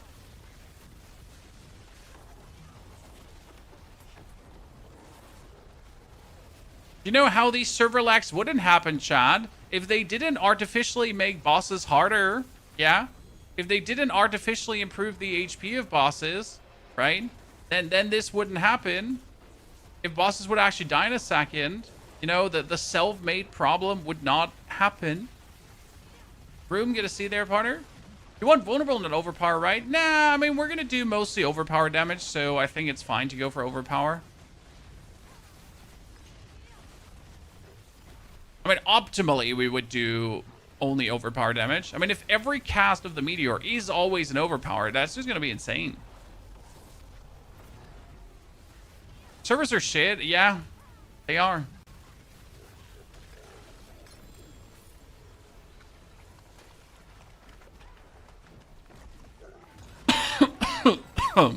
Sorry, I'm dying. Okay. Infernal Hordes. Gang, gang. I feel like we look like a cool gang, chat. I also like the outfit my Sork has. Are they using Temu servers? Dude. What did Diablo ever do to you? You're so mean to them. What did they never do to you? Good question. Wait, so I do have arraignment if I'm not mistaken, right? I get a... Oh, well, too many things. Raiment. No, it's raiment. I keep saying raiment, but it's raiment. That's a terrible raiment of the infinite. I hate life right now. Okay, let's destroy it all. Let's keep these. Okay, first Infernal Hordes. Let's go. No, Casanova. I was just looking for a two-handed weapon that had like here max life overpower. Actually, the max life is useless. Shit, I forget about that. Yeah, I was just looking for like a staff that was viable to be played, you know, because I'll need a two-handed staff tomorrow. But no worries. No worries. No worries. Yeah. Oh, we can also play Quacks, right? I remember for some reason not playing Quacks on this build back in the days, but we can actually play Quacks. No, wait, can you play Quacks as a Sork? You can't, right? Because it's gonna reduce your thingies to non-existence.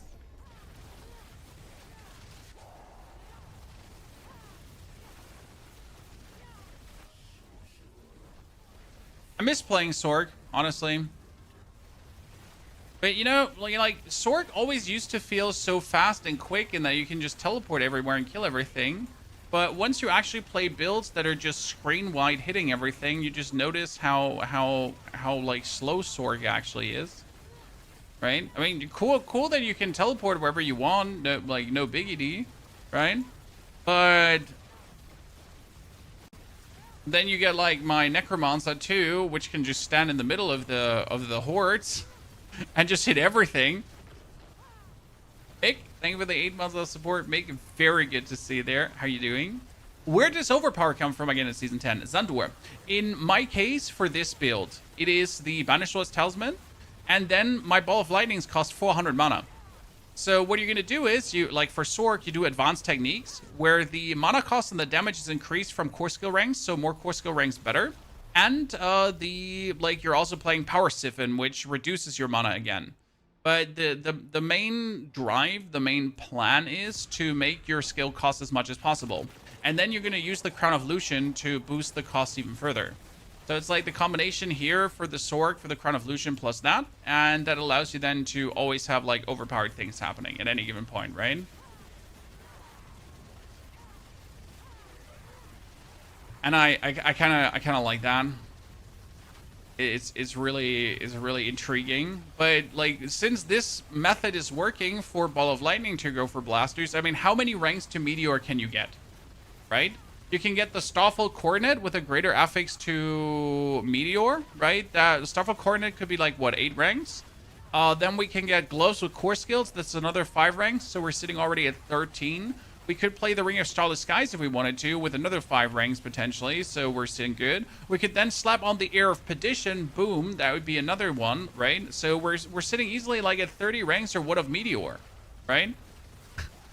Like, no problem. And I think Meteor was also possible as a niche skill. Was it on Pants? Or where could you get ranks to Meteor? No, Boots, yeah, you could actually play Boots, right? With greater affix to Meteors.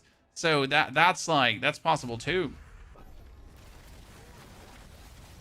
Why does your Pulverized Druid have a problem with keeping up the resource to it Pulverized? My damage is fine, but I don't know what it's doing wrong to spam Pulverize. Are you playing Fists of Fate? Fists of Fate are not mandatory, but they're really, like, nicely working to allow you to have your Energize give you more resource. So you need Energize, right, for more resource, and then the Fists of Fate to hit the lucky hits.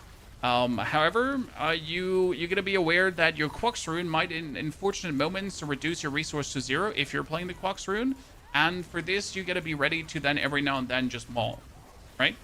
Cormac, thank you for the Prime subscription. Cormac, appreciate it. I would show you the gameplay right now, but we're stuck here in the Hordes, so like words gonna suffice.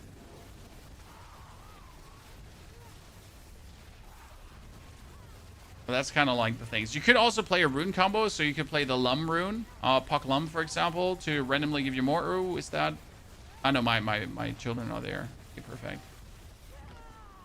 Cormac, do you have a video about it? The Pulverized Druid, we made a video like 2 days ago. I think it should be 2 days ago. It was it's called This Is Illegal. Because Pulverized Druid is illegal. And in that video, we also talk about resource, in case you haven't seen it.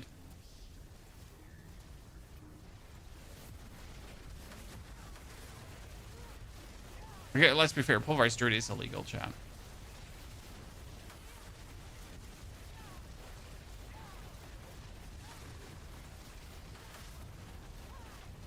Oh, but Meteor Sword, chat. Oh, I'm so excited for tomorrow. It's the little things, chat. It's the little things. I mean, you know, like, is Lightning Sword good? Is Hydra Sword still the best? Yeah, absolutely. But who cares? Meteor Sword.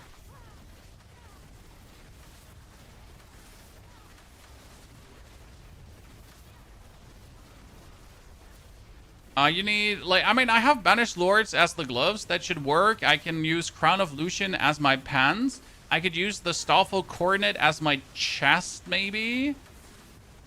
But as you say, it might actually not fit, and we might be forced to play the Stoffel Coronet as the helmet. Well, actually, because if we want to, like, the question is, how much worth are boots with ranks going to be, right?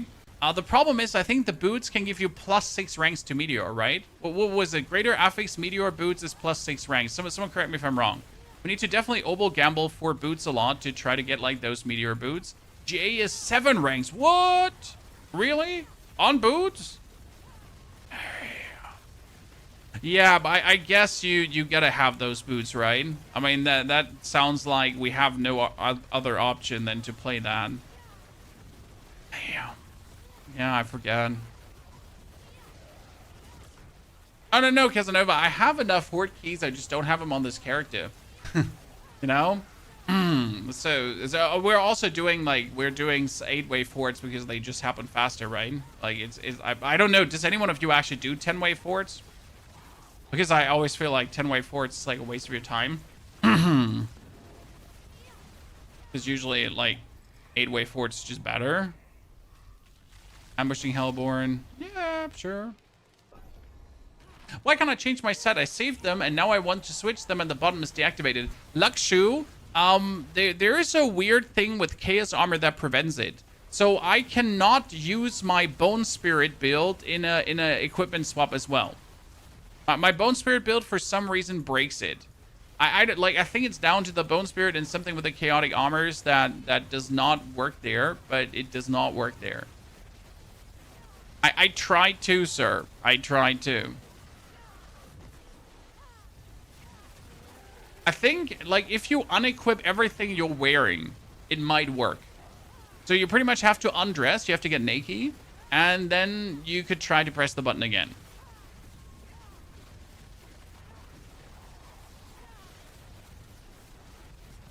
Because I know it worked before, and at some point it stopped working. And I just don't know what happened. Like, what caused the difference there.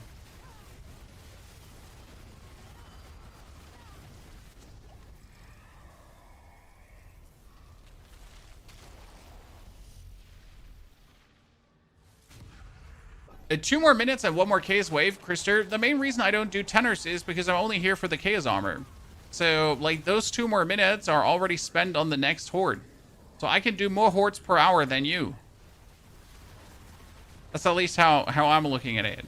Like, it's all about Hordes per hour, right?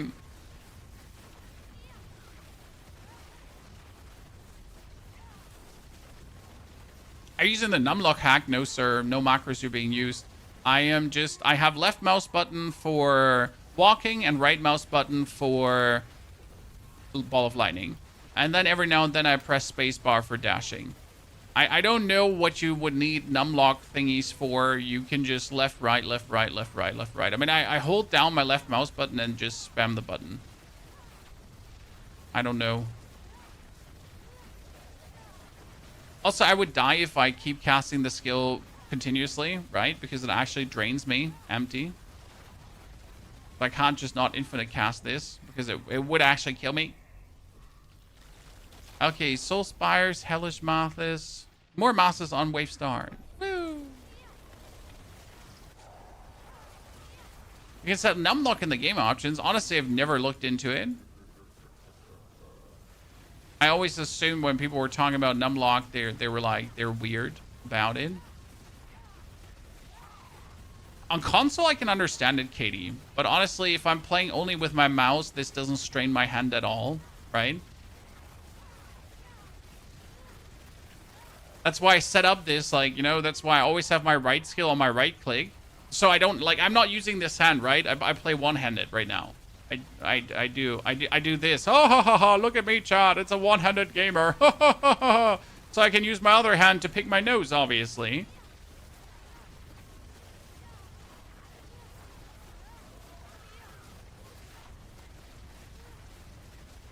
I'm always trying to, like, have my left hand not be... What was the meteor thingy? Chance for meteor to fall on enemies. Do we have to use a Fist of Fate, chat, too, in that build? Asking for a friend for more meteors? What's the basic lucky hit chance of meteor? It's actually 43%. I mean, I could probably kick out Raymond of the Infinite and say we don't care just to get more meteors, right? Right. Okay, we need boots, chat, with meteor on it. The only thing I need right now. Oh, and I need an amulet. Shit. It's true. I need an amulet with intelligence. But I need to start looking for loot.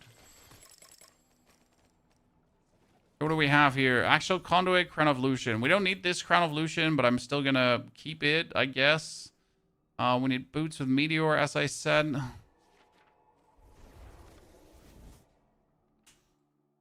Soul Shred is brilliant.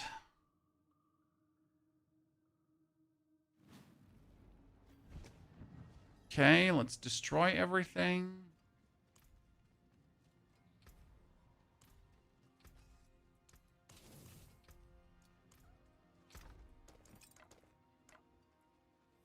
Crown of Lucian away. Defeating Iris away that I don't need. Okay, wait. We go for boots. Meteor, give it to me right now. It worked on the Necromancer too, right? Okay, I'm going to keep these intelligence boots just in case I need to roll for meteor. Because I remember last time I did this build, I also didn't get a greater affix meteor. But I will get it, and if it's the last thing I do. So, what are you... Numlock controls. You're saying... Say, I wouldn't even know where to set and unlock things, but really never looked into it. You can do here mouse wheel thingies, interestingly enough. You can have wood.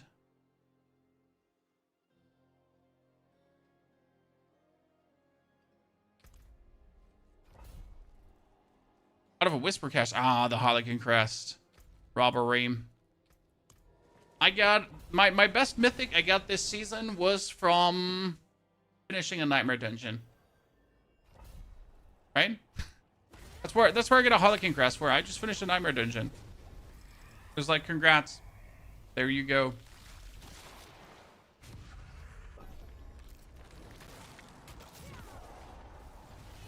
Prefer my controller? I mean, I prefer just right-clicking the mouse. Right-click the mouse. Right-click the mouse harder.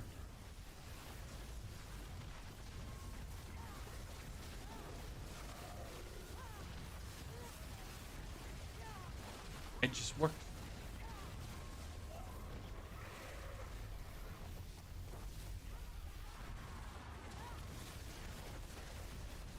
When I'm with Jane, oh, I have amulets with J Int.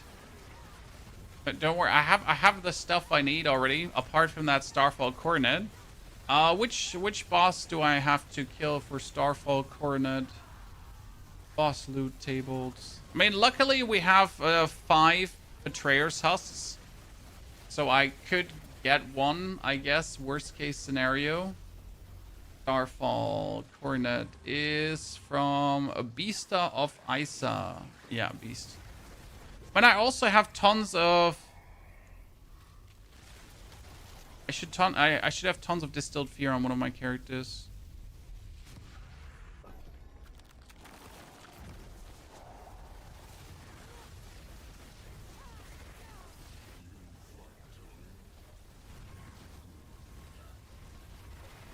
Clicking my mouse makes my hand numb. I had carpal tunnel surgery twice. I find this really funny that a lot of... funny. Sorry, Katie. Interesting. Different word. A lot of people seem to like have carpal tunnel issues from using the mouse, and I have it from using the keyboard, right?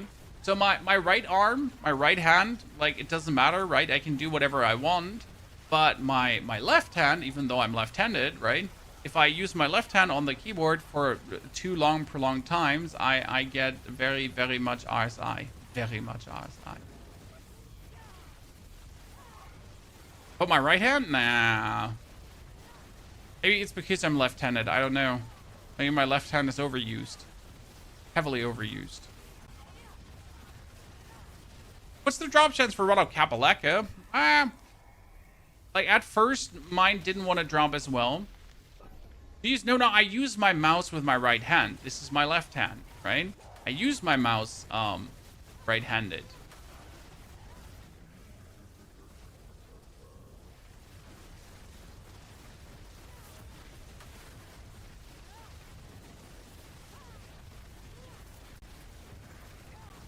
Oh, this is interesting with 4 players.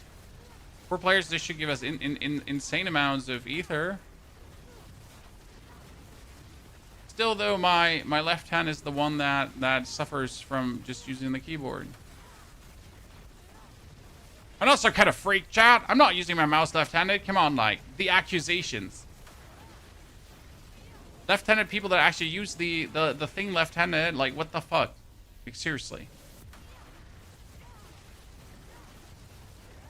I never understood that part. How you like, I mean, I'm a left-handed person, but I would never think about using the mouse with my left hand. It's unnatural. Jesus. I need an exorcist in here.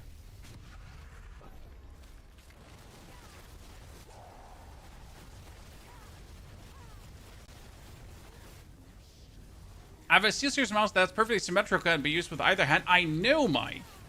We have a lot of ambidextrous SteelSeries mice in the roster, actually. I do prefer the right-handed grip, though, and just have my left hand be the dominant hand on the keyboard.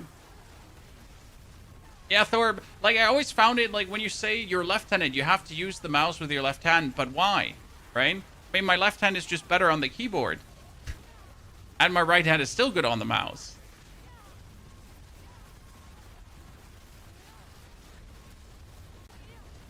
That seems so counterproductive to me. Oh, the only good thing about using your mouse on on your left hand is you could actually use your arrow keys to walk around, I guess, instead of WASD.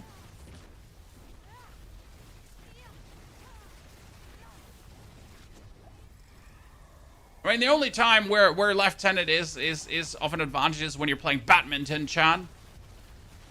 Yeah. When you're playing badminton and all these right-handed freaks are not used to you being left-handed and you dominate them because they're playing wrong against you.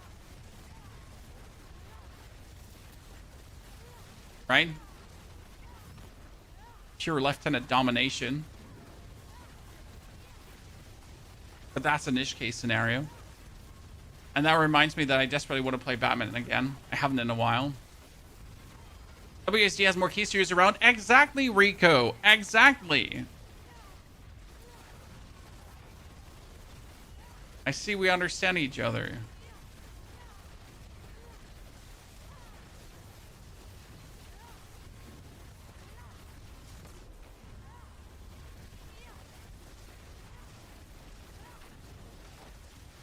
Batman is so much fun, yes, but you gotta find someone of equivalent skill level to enjoy.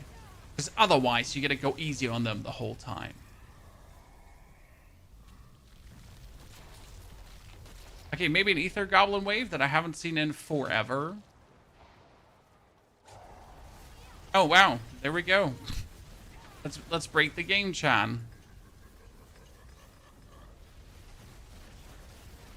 Maybe an Ether Goblin wave that I haven't seen. You know what? I'm gonna make money out of this one.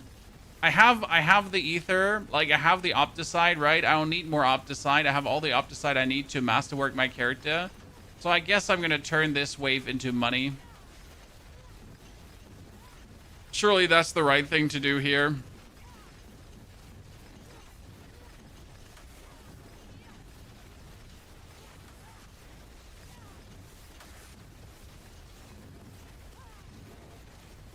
Surely that is the right thing to do here.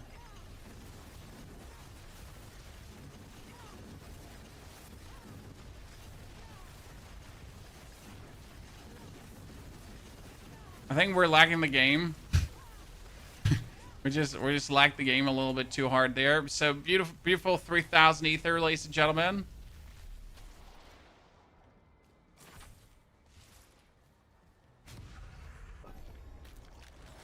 Cool.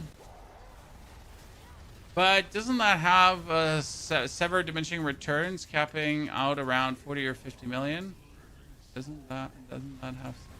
What do you mean? The gold? No. The gold gives you like 200-300 million now. So the gold did have diminishing returns on how much money you put in there. But they uncapped it without telling anyone. So if you need masses of gold now, it's exactly this situation. This is where you're gonna be making bank. Yeah.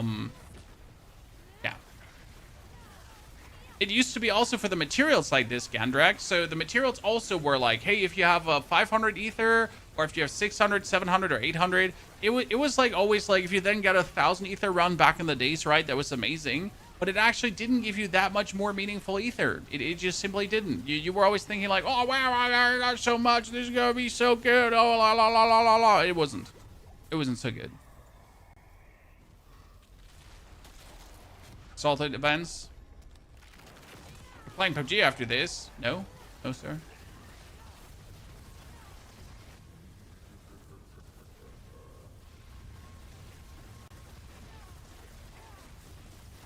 If I want to play against bots, I can also play Diablo.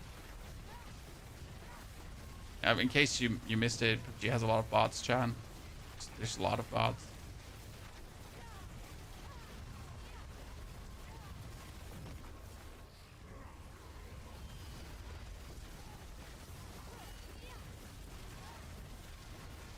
Not even 4,000 ether, guys. Pretty weak. So I'm going to show you how much money we're getting, because we're actually down to 367 million. So we're basically poor at this point. But we actually have like, I don't know, what was it? 132 Opticide. So we're kind of like 132,000 Opticide. So we definitely have enough to masterwork the Starfall Coronet Sork tomorrow, like all the way. Are you immortal? I am immortal. I cannot die. It's impossible. I have 15,000 mana, and damage is taken from life before mana, and I stun everyone at any ever given second, so I am actually not able to die, no. Death is optional, ladies and gentlemen. Starfall! Starfall, give it to me! Give me my Starfall Coronet! Bullshit. So obviously, I can still use 400 now for this, right? Because I'm still looking for a pair of boots. And then we're going to go for the gold. So we're at 389 million. And now with 2,600 ether, we're at 488 million. Definitely worth it. Any good use for Tyrell's Might? Well, you can always use Tyrell's Might if you have absolutely nothing, but as soon as you have anything that's not Tyrell's Might, that's better than Tyrell's Might. Okay? I hate to be a Tyrell's Might downer, loner, meanie, beanie, but yeah, it's just what it is.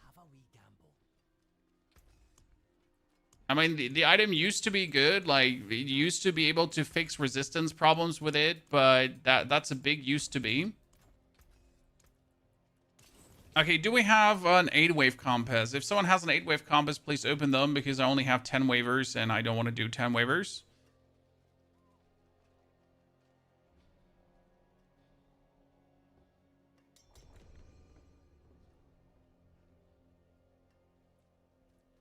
Swagani, I wrote down a few of my runs. You get 15 million gold for killing Bartok. I didn't know that, so thank you. That's a good piece of information. And around 37,000 gold for every ether you spend from the chest. Ah. So that's good to know. I mean, I didn't even know you get 15 million gold from killing Bartok, so that's kind of nice.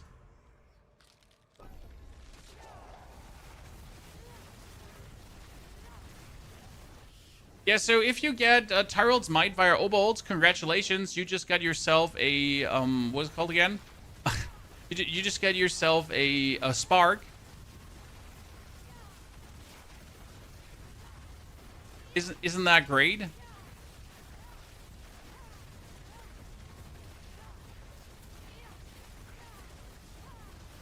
I mean, anything that's not the big three, Shroud, Perdition, Starless, and maybe with a caveat, like annotation mark, check, like actual, like Harlequin Crest, right? All the others are useless. Man, we might actually have to make like a video about how useless mythics are at this point, apart from really these 3/4, right? Because let's be fair, the others are completely like Tyrell's Might, useless. Like you're just literally not going to use it. Then you get the Shattered Vow. You get the Bleeding one for Barb, Grandfather. Like few use case scenarios. Doombringer useless now. Not even virtually. It's just useless, right?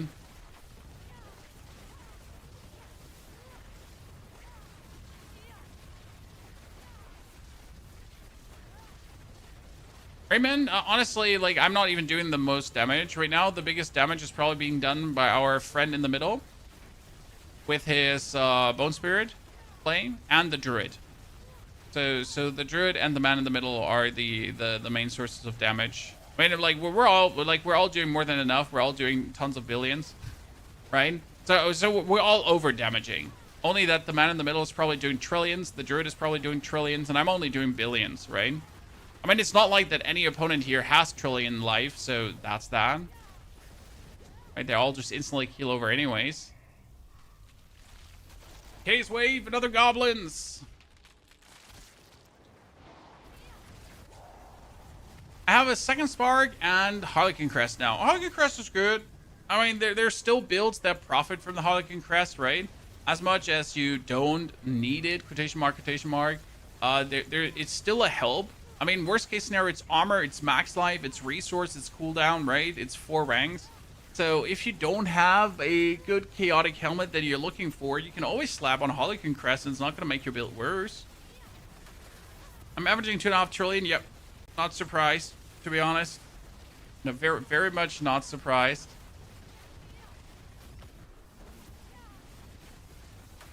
I kind of want to equip my Bone Spirit build again with a new Shattered Aspect to see how high it now goes. Because we actually get some good shit there. Oh, hello! Like, can I get some more worms directly on me? Perfection. Okay, after this Infernal Horde chat, we're going to try to get at least a normal Starfall coordinate that we can start tomorrow with a build, okay? Any recommendation on which class build the Harlequin Crest works best, Donbo? This Necro here in the middle, the Bone Spirit Necro, for this one, Harlequin Crest is God. You can do it without the Harlequin Crest. However, with the Harlequin Crest, it's extremely easy to get yourself a 4-second cooldown Bone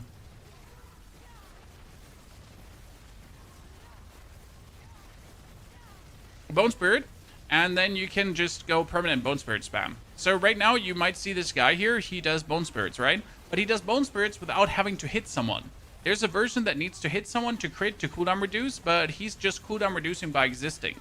And that's kind of like the tipping point you want to reach. And that's where the Harlequin Crest does really, really good for.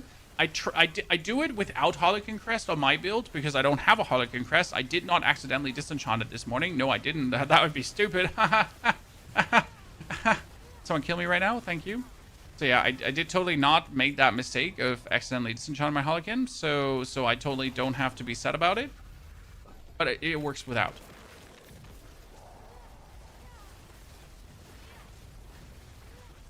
But I was yelling at the screen because I was ready to record the YouTube video. You know, I was sitting there, I was ready to record, I get everything set up, and then I press destroy everything in your inventory, and I'm like, shit, that was not marked. And then I see 2 sparks, right? I was like, that was not marked as favorite, was it? Ah, fuck. And then I needed another 40 minutes of grinding to actually get my cooldown reduction to the point where I wanted it to be, so I could even make the video. Bone Splinter, yes, Bone Splinter Dunbo. It works super good. It's also not that hard to set up if you have the resources, right? If you have the money, if you have some item pieces lying in your box of riches already. I mean, you'll most likely have a Crown of Lucian. You'll most likely have Pain Gorgeous Gauntlets already. So getting that build to scale up, you probably have a shard of Arathiel, right? And if you don't, you can just easily farm in. Pulverized Druid can run Shaco for helmet. Should it be Vasili's Prayers or Perdition? Perdition is so much better. Perdition is like, I can't even describe how much better Perdition is, Cool Views, because the core skills in the 60%. The rest of the stuff is just useless from the Harlequin Crest, right? So you don't need the armor, you don't need the max life. You don't need the cooldown reduction because Pulverized Druid, like, it doesn't have a cooldown. Pulverized Druid has no cooldown. I mean, you're playing Pulverize with Grizzly Rage, but you activate Grizzly Rage, and then Grizzly Rage is always up, and your only cooldown would probably be Debilitating Roar, but that's not really a cooldown you look for, so you don't have a cooldown. Right, if you're looking for Raven Druid, for example, and Raven Druid playing Cataclysm, if you then play the Grizzly Rage Cataclysm version, the Grizzly Rage version, then you also don't need Harlequin Crest. For Druid, Harlequin Crest is a dud. I just salvaged Shroud by mistake. I have another one with the same GA stats, but fucking stupid mistake. I mean, things happen, right? It's almost end of the season, so we're not mad. We just learned a lesson, right? I will obviously never press that button again without like double checking my whole inventory, which I usually always do. I guess I'll blame it on early, I blame it on early morning. Angela Merkel, it's Angela Merkel's fault, chat. It's always Angie's fault. Jesus Christ. Thanks, Angie. It's our German thanks, Obama, right? It's with Angie. End of season? I mean, Dunbo, most people, not saying everyone, right? Most people have done most things already. Like, if you're still playing at this point, you either started late, you play not a lot, or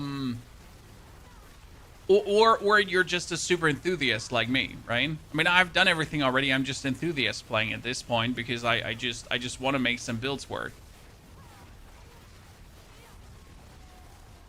So when I say end of season, I just mean like it's the 4th week now, right?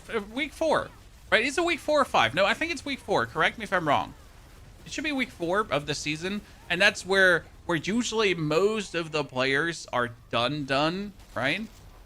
But if you're still playing by week 4, that actually speaks for the season, right?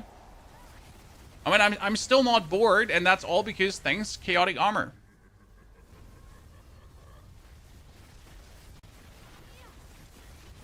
You have kept me interested for quite a while.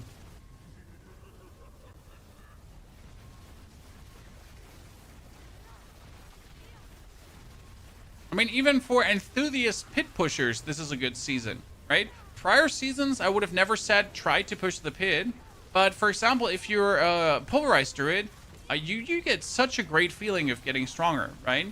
I mean, the chaotic armors allow you to push the pit. Like, you get yourself a Rotten Lightbringer, Chaos Armor, boom, and you can suddenly do 10 pit tiers more, right?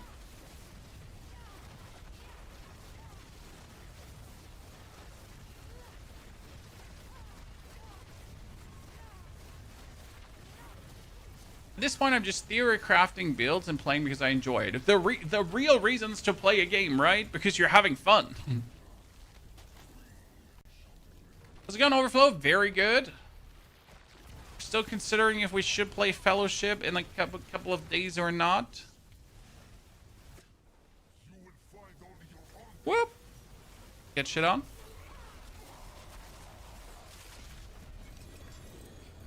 Another chest armor. Give.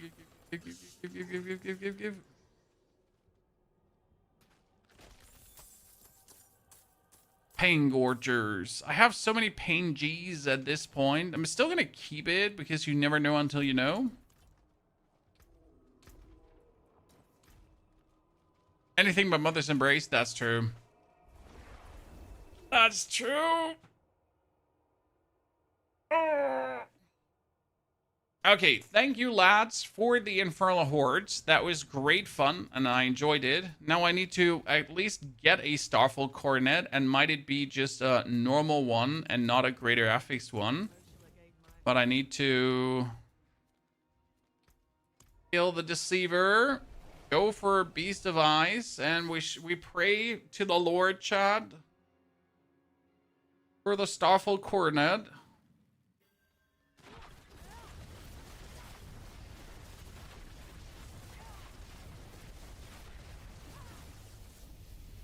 I just need a Thrawn. Well, I'm hoping that I'll pick up one in a jiffy. I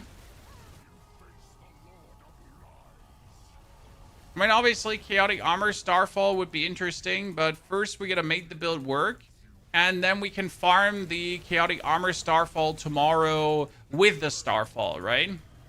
So I think that's gonna be more fun than like when you're actually doing the build to farm it. Oh, I'm playing. You know what? I need my other ball of lightning. I'm using the wrong ball of lightning here.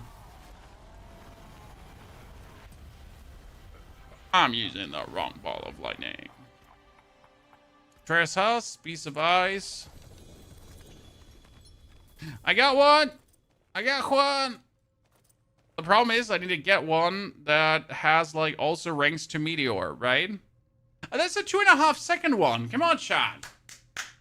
I mean, that's actually that's very good. It's very good. Very good. I like it. Very good. Let me still try to get another one, right?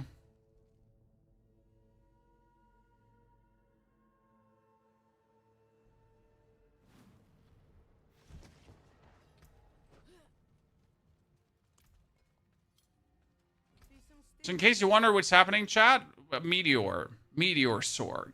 That's happening. Okay, we got you, but I need my Strike of the Stormhorn. Strike. And my Lockerns. Because that's better for bossing, right?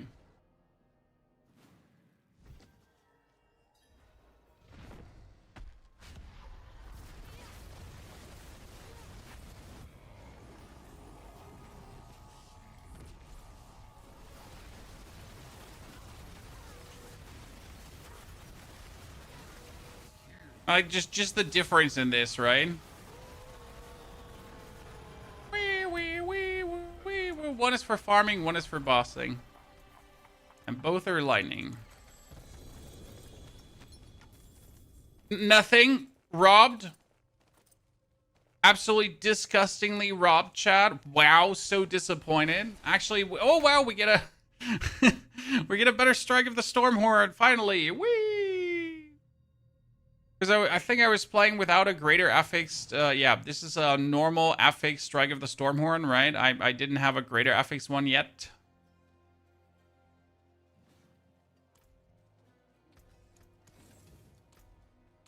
Do I not have Distilled Fear? 34. Wow, that's like not a lot. That's not a lot. But it's at least 2 more. So let's see what happens. I mean, we can definitely do tomorrow's stream, so that is secure, chat. I mean, this is like the most important part of why we had to do it, so that we could do tomorrow's stream. How many ranks to Meteor do I have right now? I have 5 ranks only. How does the game keep getting more and more laggy, at least based on the stream? Oh, it's the same lag problems appearing over and over again. Overflow. Don't you worry your sweet little hat about this. And you know, it's the same lag problems. They just keep cropping up over and over again, just like good old lag problems should. Because why not? Yeah, why not? Because that's stupid. Oh, why not?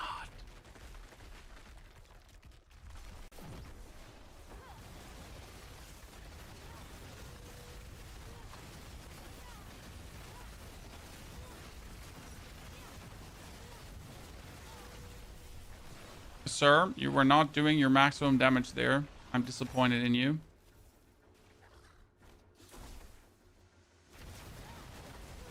I think it would be cool if Belial had a chance to respawn after opening the chest. I mean, I think it would be cool if Ambush Belial could appear everywhere.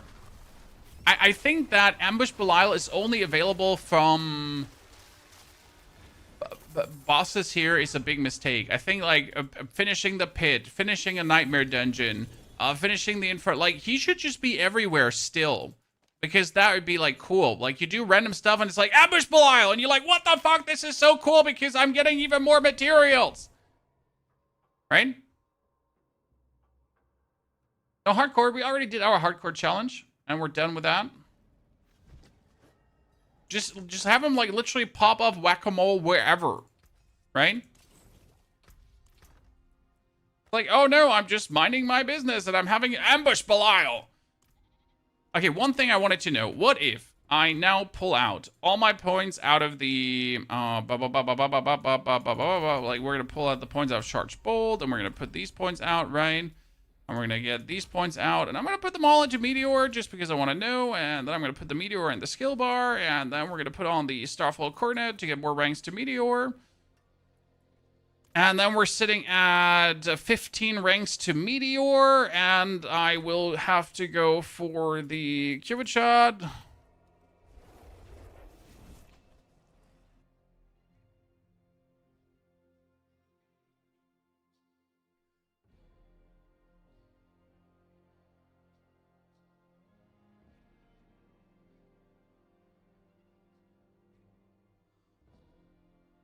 And then the game just decided that it wants to black screen. Yep.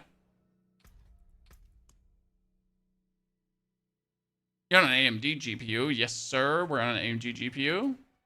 But this is not AMD GPU happenings. This is just Diablo happenings.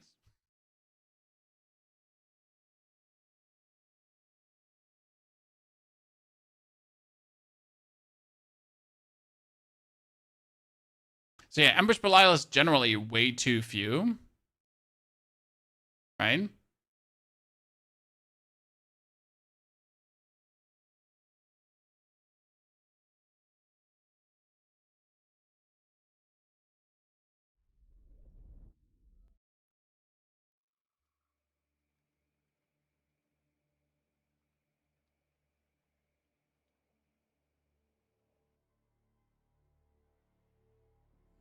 Good.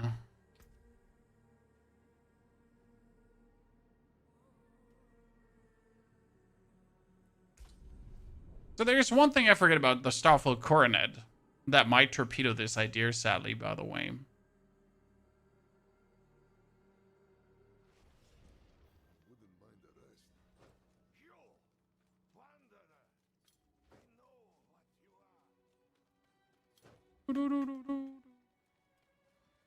Mm-hmm.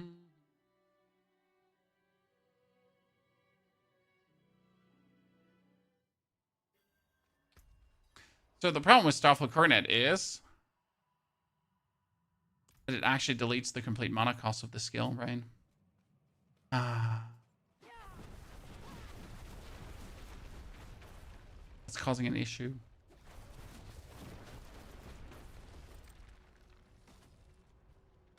So we might have to play without Starfall Coronet. Interestingly enough.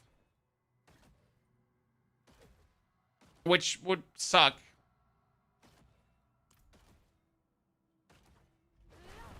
But I would still want to do it. The main intrigue is I want to get this as expensive as possible, right?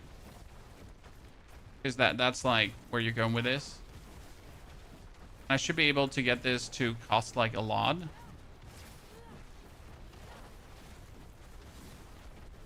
Asked you about it already. Well, Johnny, you know, sometimes you forget things. You know, you're getting older. I mean, obviously it would be cooler to have the coordinate to like drop all the meteors, but to be fair, I might actually just see how you can do it without the coordinate. But it would make me very unhappy.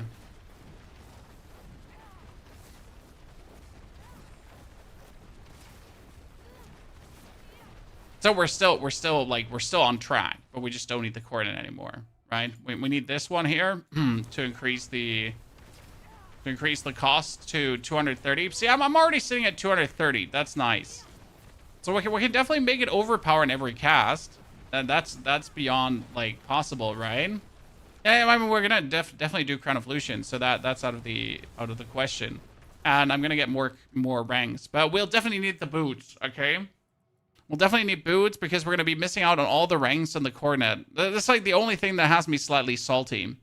However, I mean, we could just take the Ear of Perdition from our Spiritborn.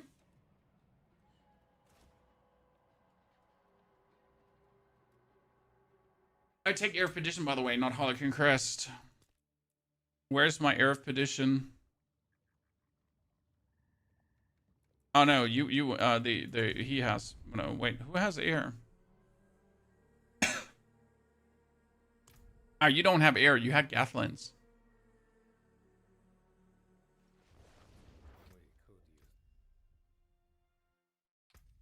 I think Spiritborn had air.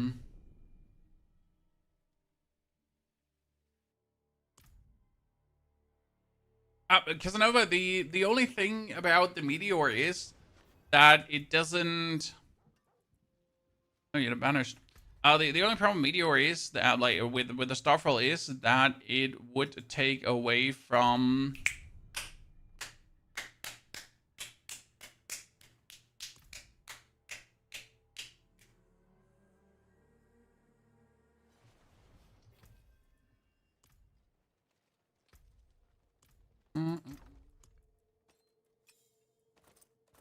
that it would take away the mana cost, so you couldn't make it overpowered. I mean, we could then still spam the Meteor, but we couldn't make it overpower in every cast, and that's where the set part is, right? However, you could technically go for a Ball of Lightning Meteor play, right? Where you Ball of Lightning Meteor, Ball of Lightning Meteor, Ball of Lightning Meteor, because then every Ball of Lightning cast would make you overpower, right? Because you could have the Ball of Lightning just have 200 or 400 mana cost, and then you do Ball of Lightning Meteor, Ball of Lightning Meteor, Ball of Lightning Meteor. So that would technically work, but would you really want to do that? Right, chat? Would you really want to do that?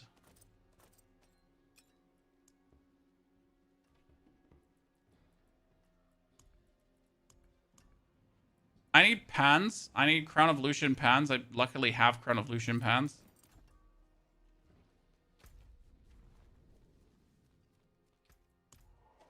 Of course, just set Ball of Lightning on autocast. You couldn't do that, Cartanis, because if you set Ball of Lightning on autocast, the Ball of Lightning is going to consume the charge for the overpower.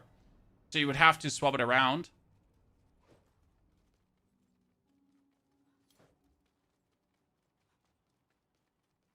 What should I start on? What's the easiest to play gear? Pulverize.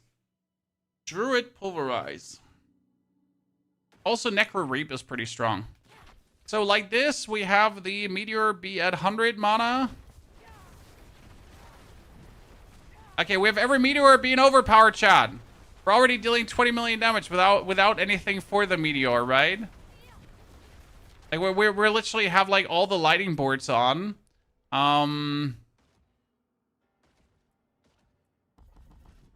We want that, and we want Meteor to... Is it... Do you want Immobilize, or do you want Meteor to drop faster? More Meteors! Overpower Meteors guaranteed! Okay, that's good. So that part of the plan is already working out. Now we just need the aspects, right? We have the aspects, so we do need the Armageddon, right? Armageddon gives you 3... While Inferno is active, your Meteoroids deal 360% increased damage. Check.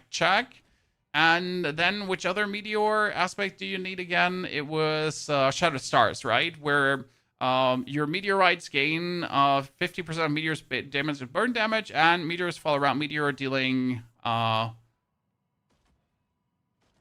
fire damage. So, yay. You overpower with every cast of Ball of Lightning? Yeah, I mean, like, so this is Ball of Lightning, right? And Ball of Lightning would be 450 mana. So technically, I could use the Starfall's Coronet to then, here, do Ball of Lightning to get my mana cost up, right? So I could do Ball of Lightning Meteors, Ball of Lightning Meteors, Ball of Lightning Meteors. But obviously, we would need to get the cooldown down here from the Starfall to like, you know. But it would be like stuff, Ball of Lightning Meteors, Ball of Lightning, and that, I think that would be like a shitty gameplay. So I'd rather like just go for this and then just drop the Meteors like crazy.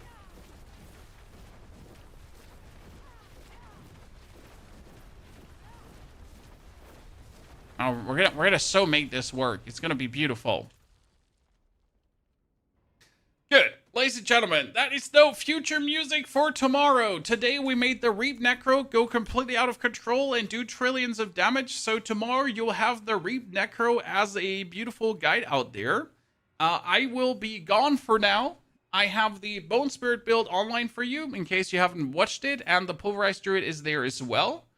I'd say I wish you a great good evening, night, day, and hope to see you all tomorrow again to this Meteor fun. I hope we can make it work. I hope we can make it great, and we're going to have a good laugh if it doesn't work. And then we're going to yell at the screen. Angry Man yells at Cloud. Maybe we can also just make it work with more ranks, right? And just say screw overpower, and we just make it work with the Starfall Coronet regardless. And just take the bonus ranks for bonus damage. Because it's still going to be a lot of bonus damage, right? Maybe we just don't need the overpowers. However, I'm gone. Wish you a good night, and hope to see you all tomorrow another time.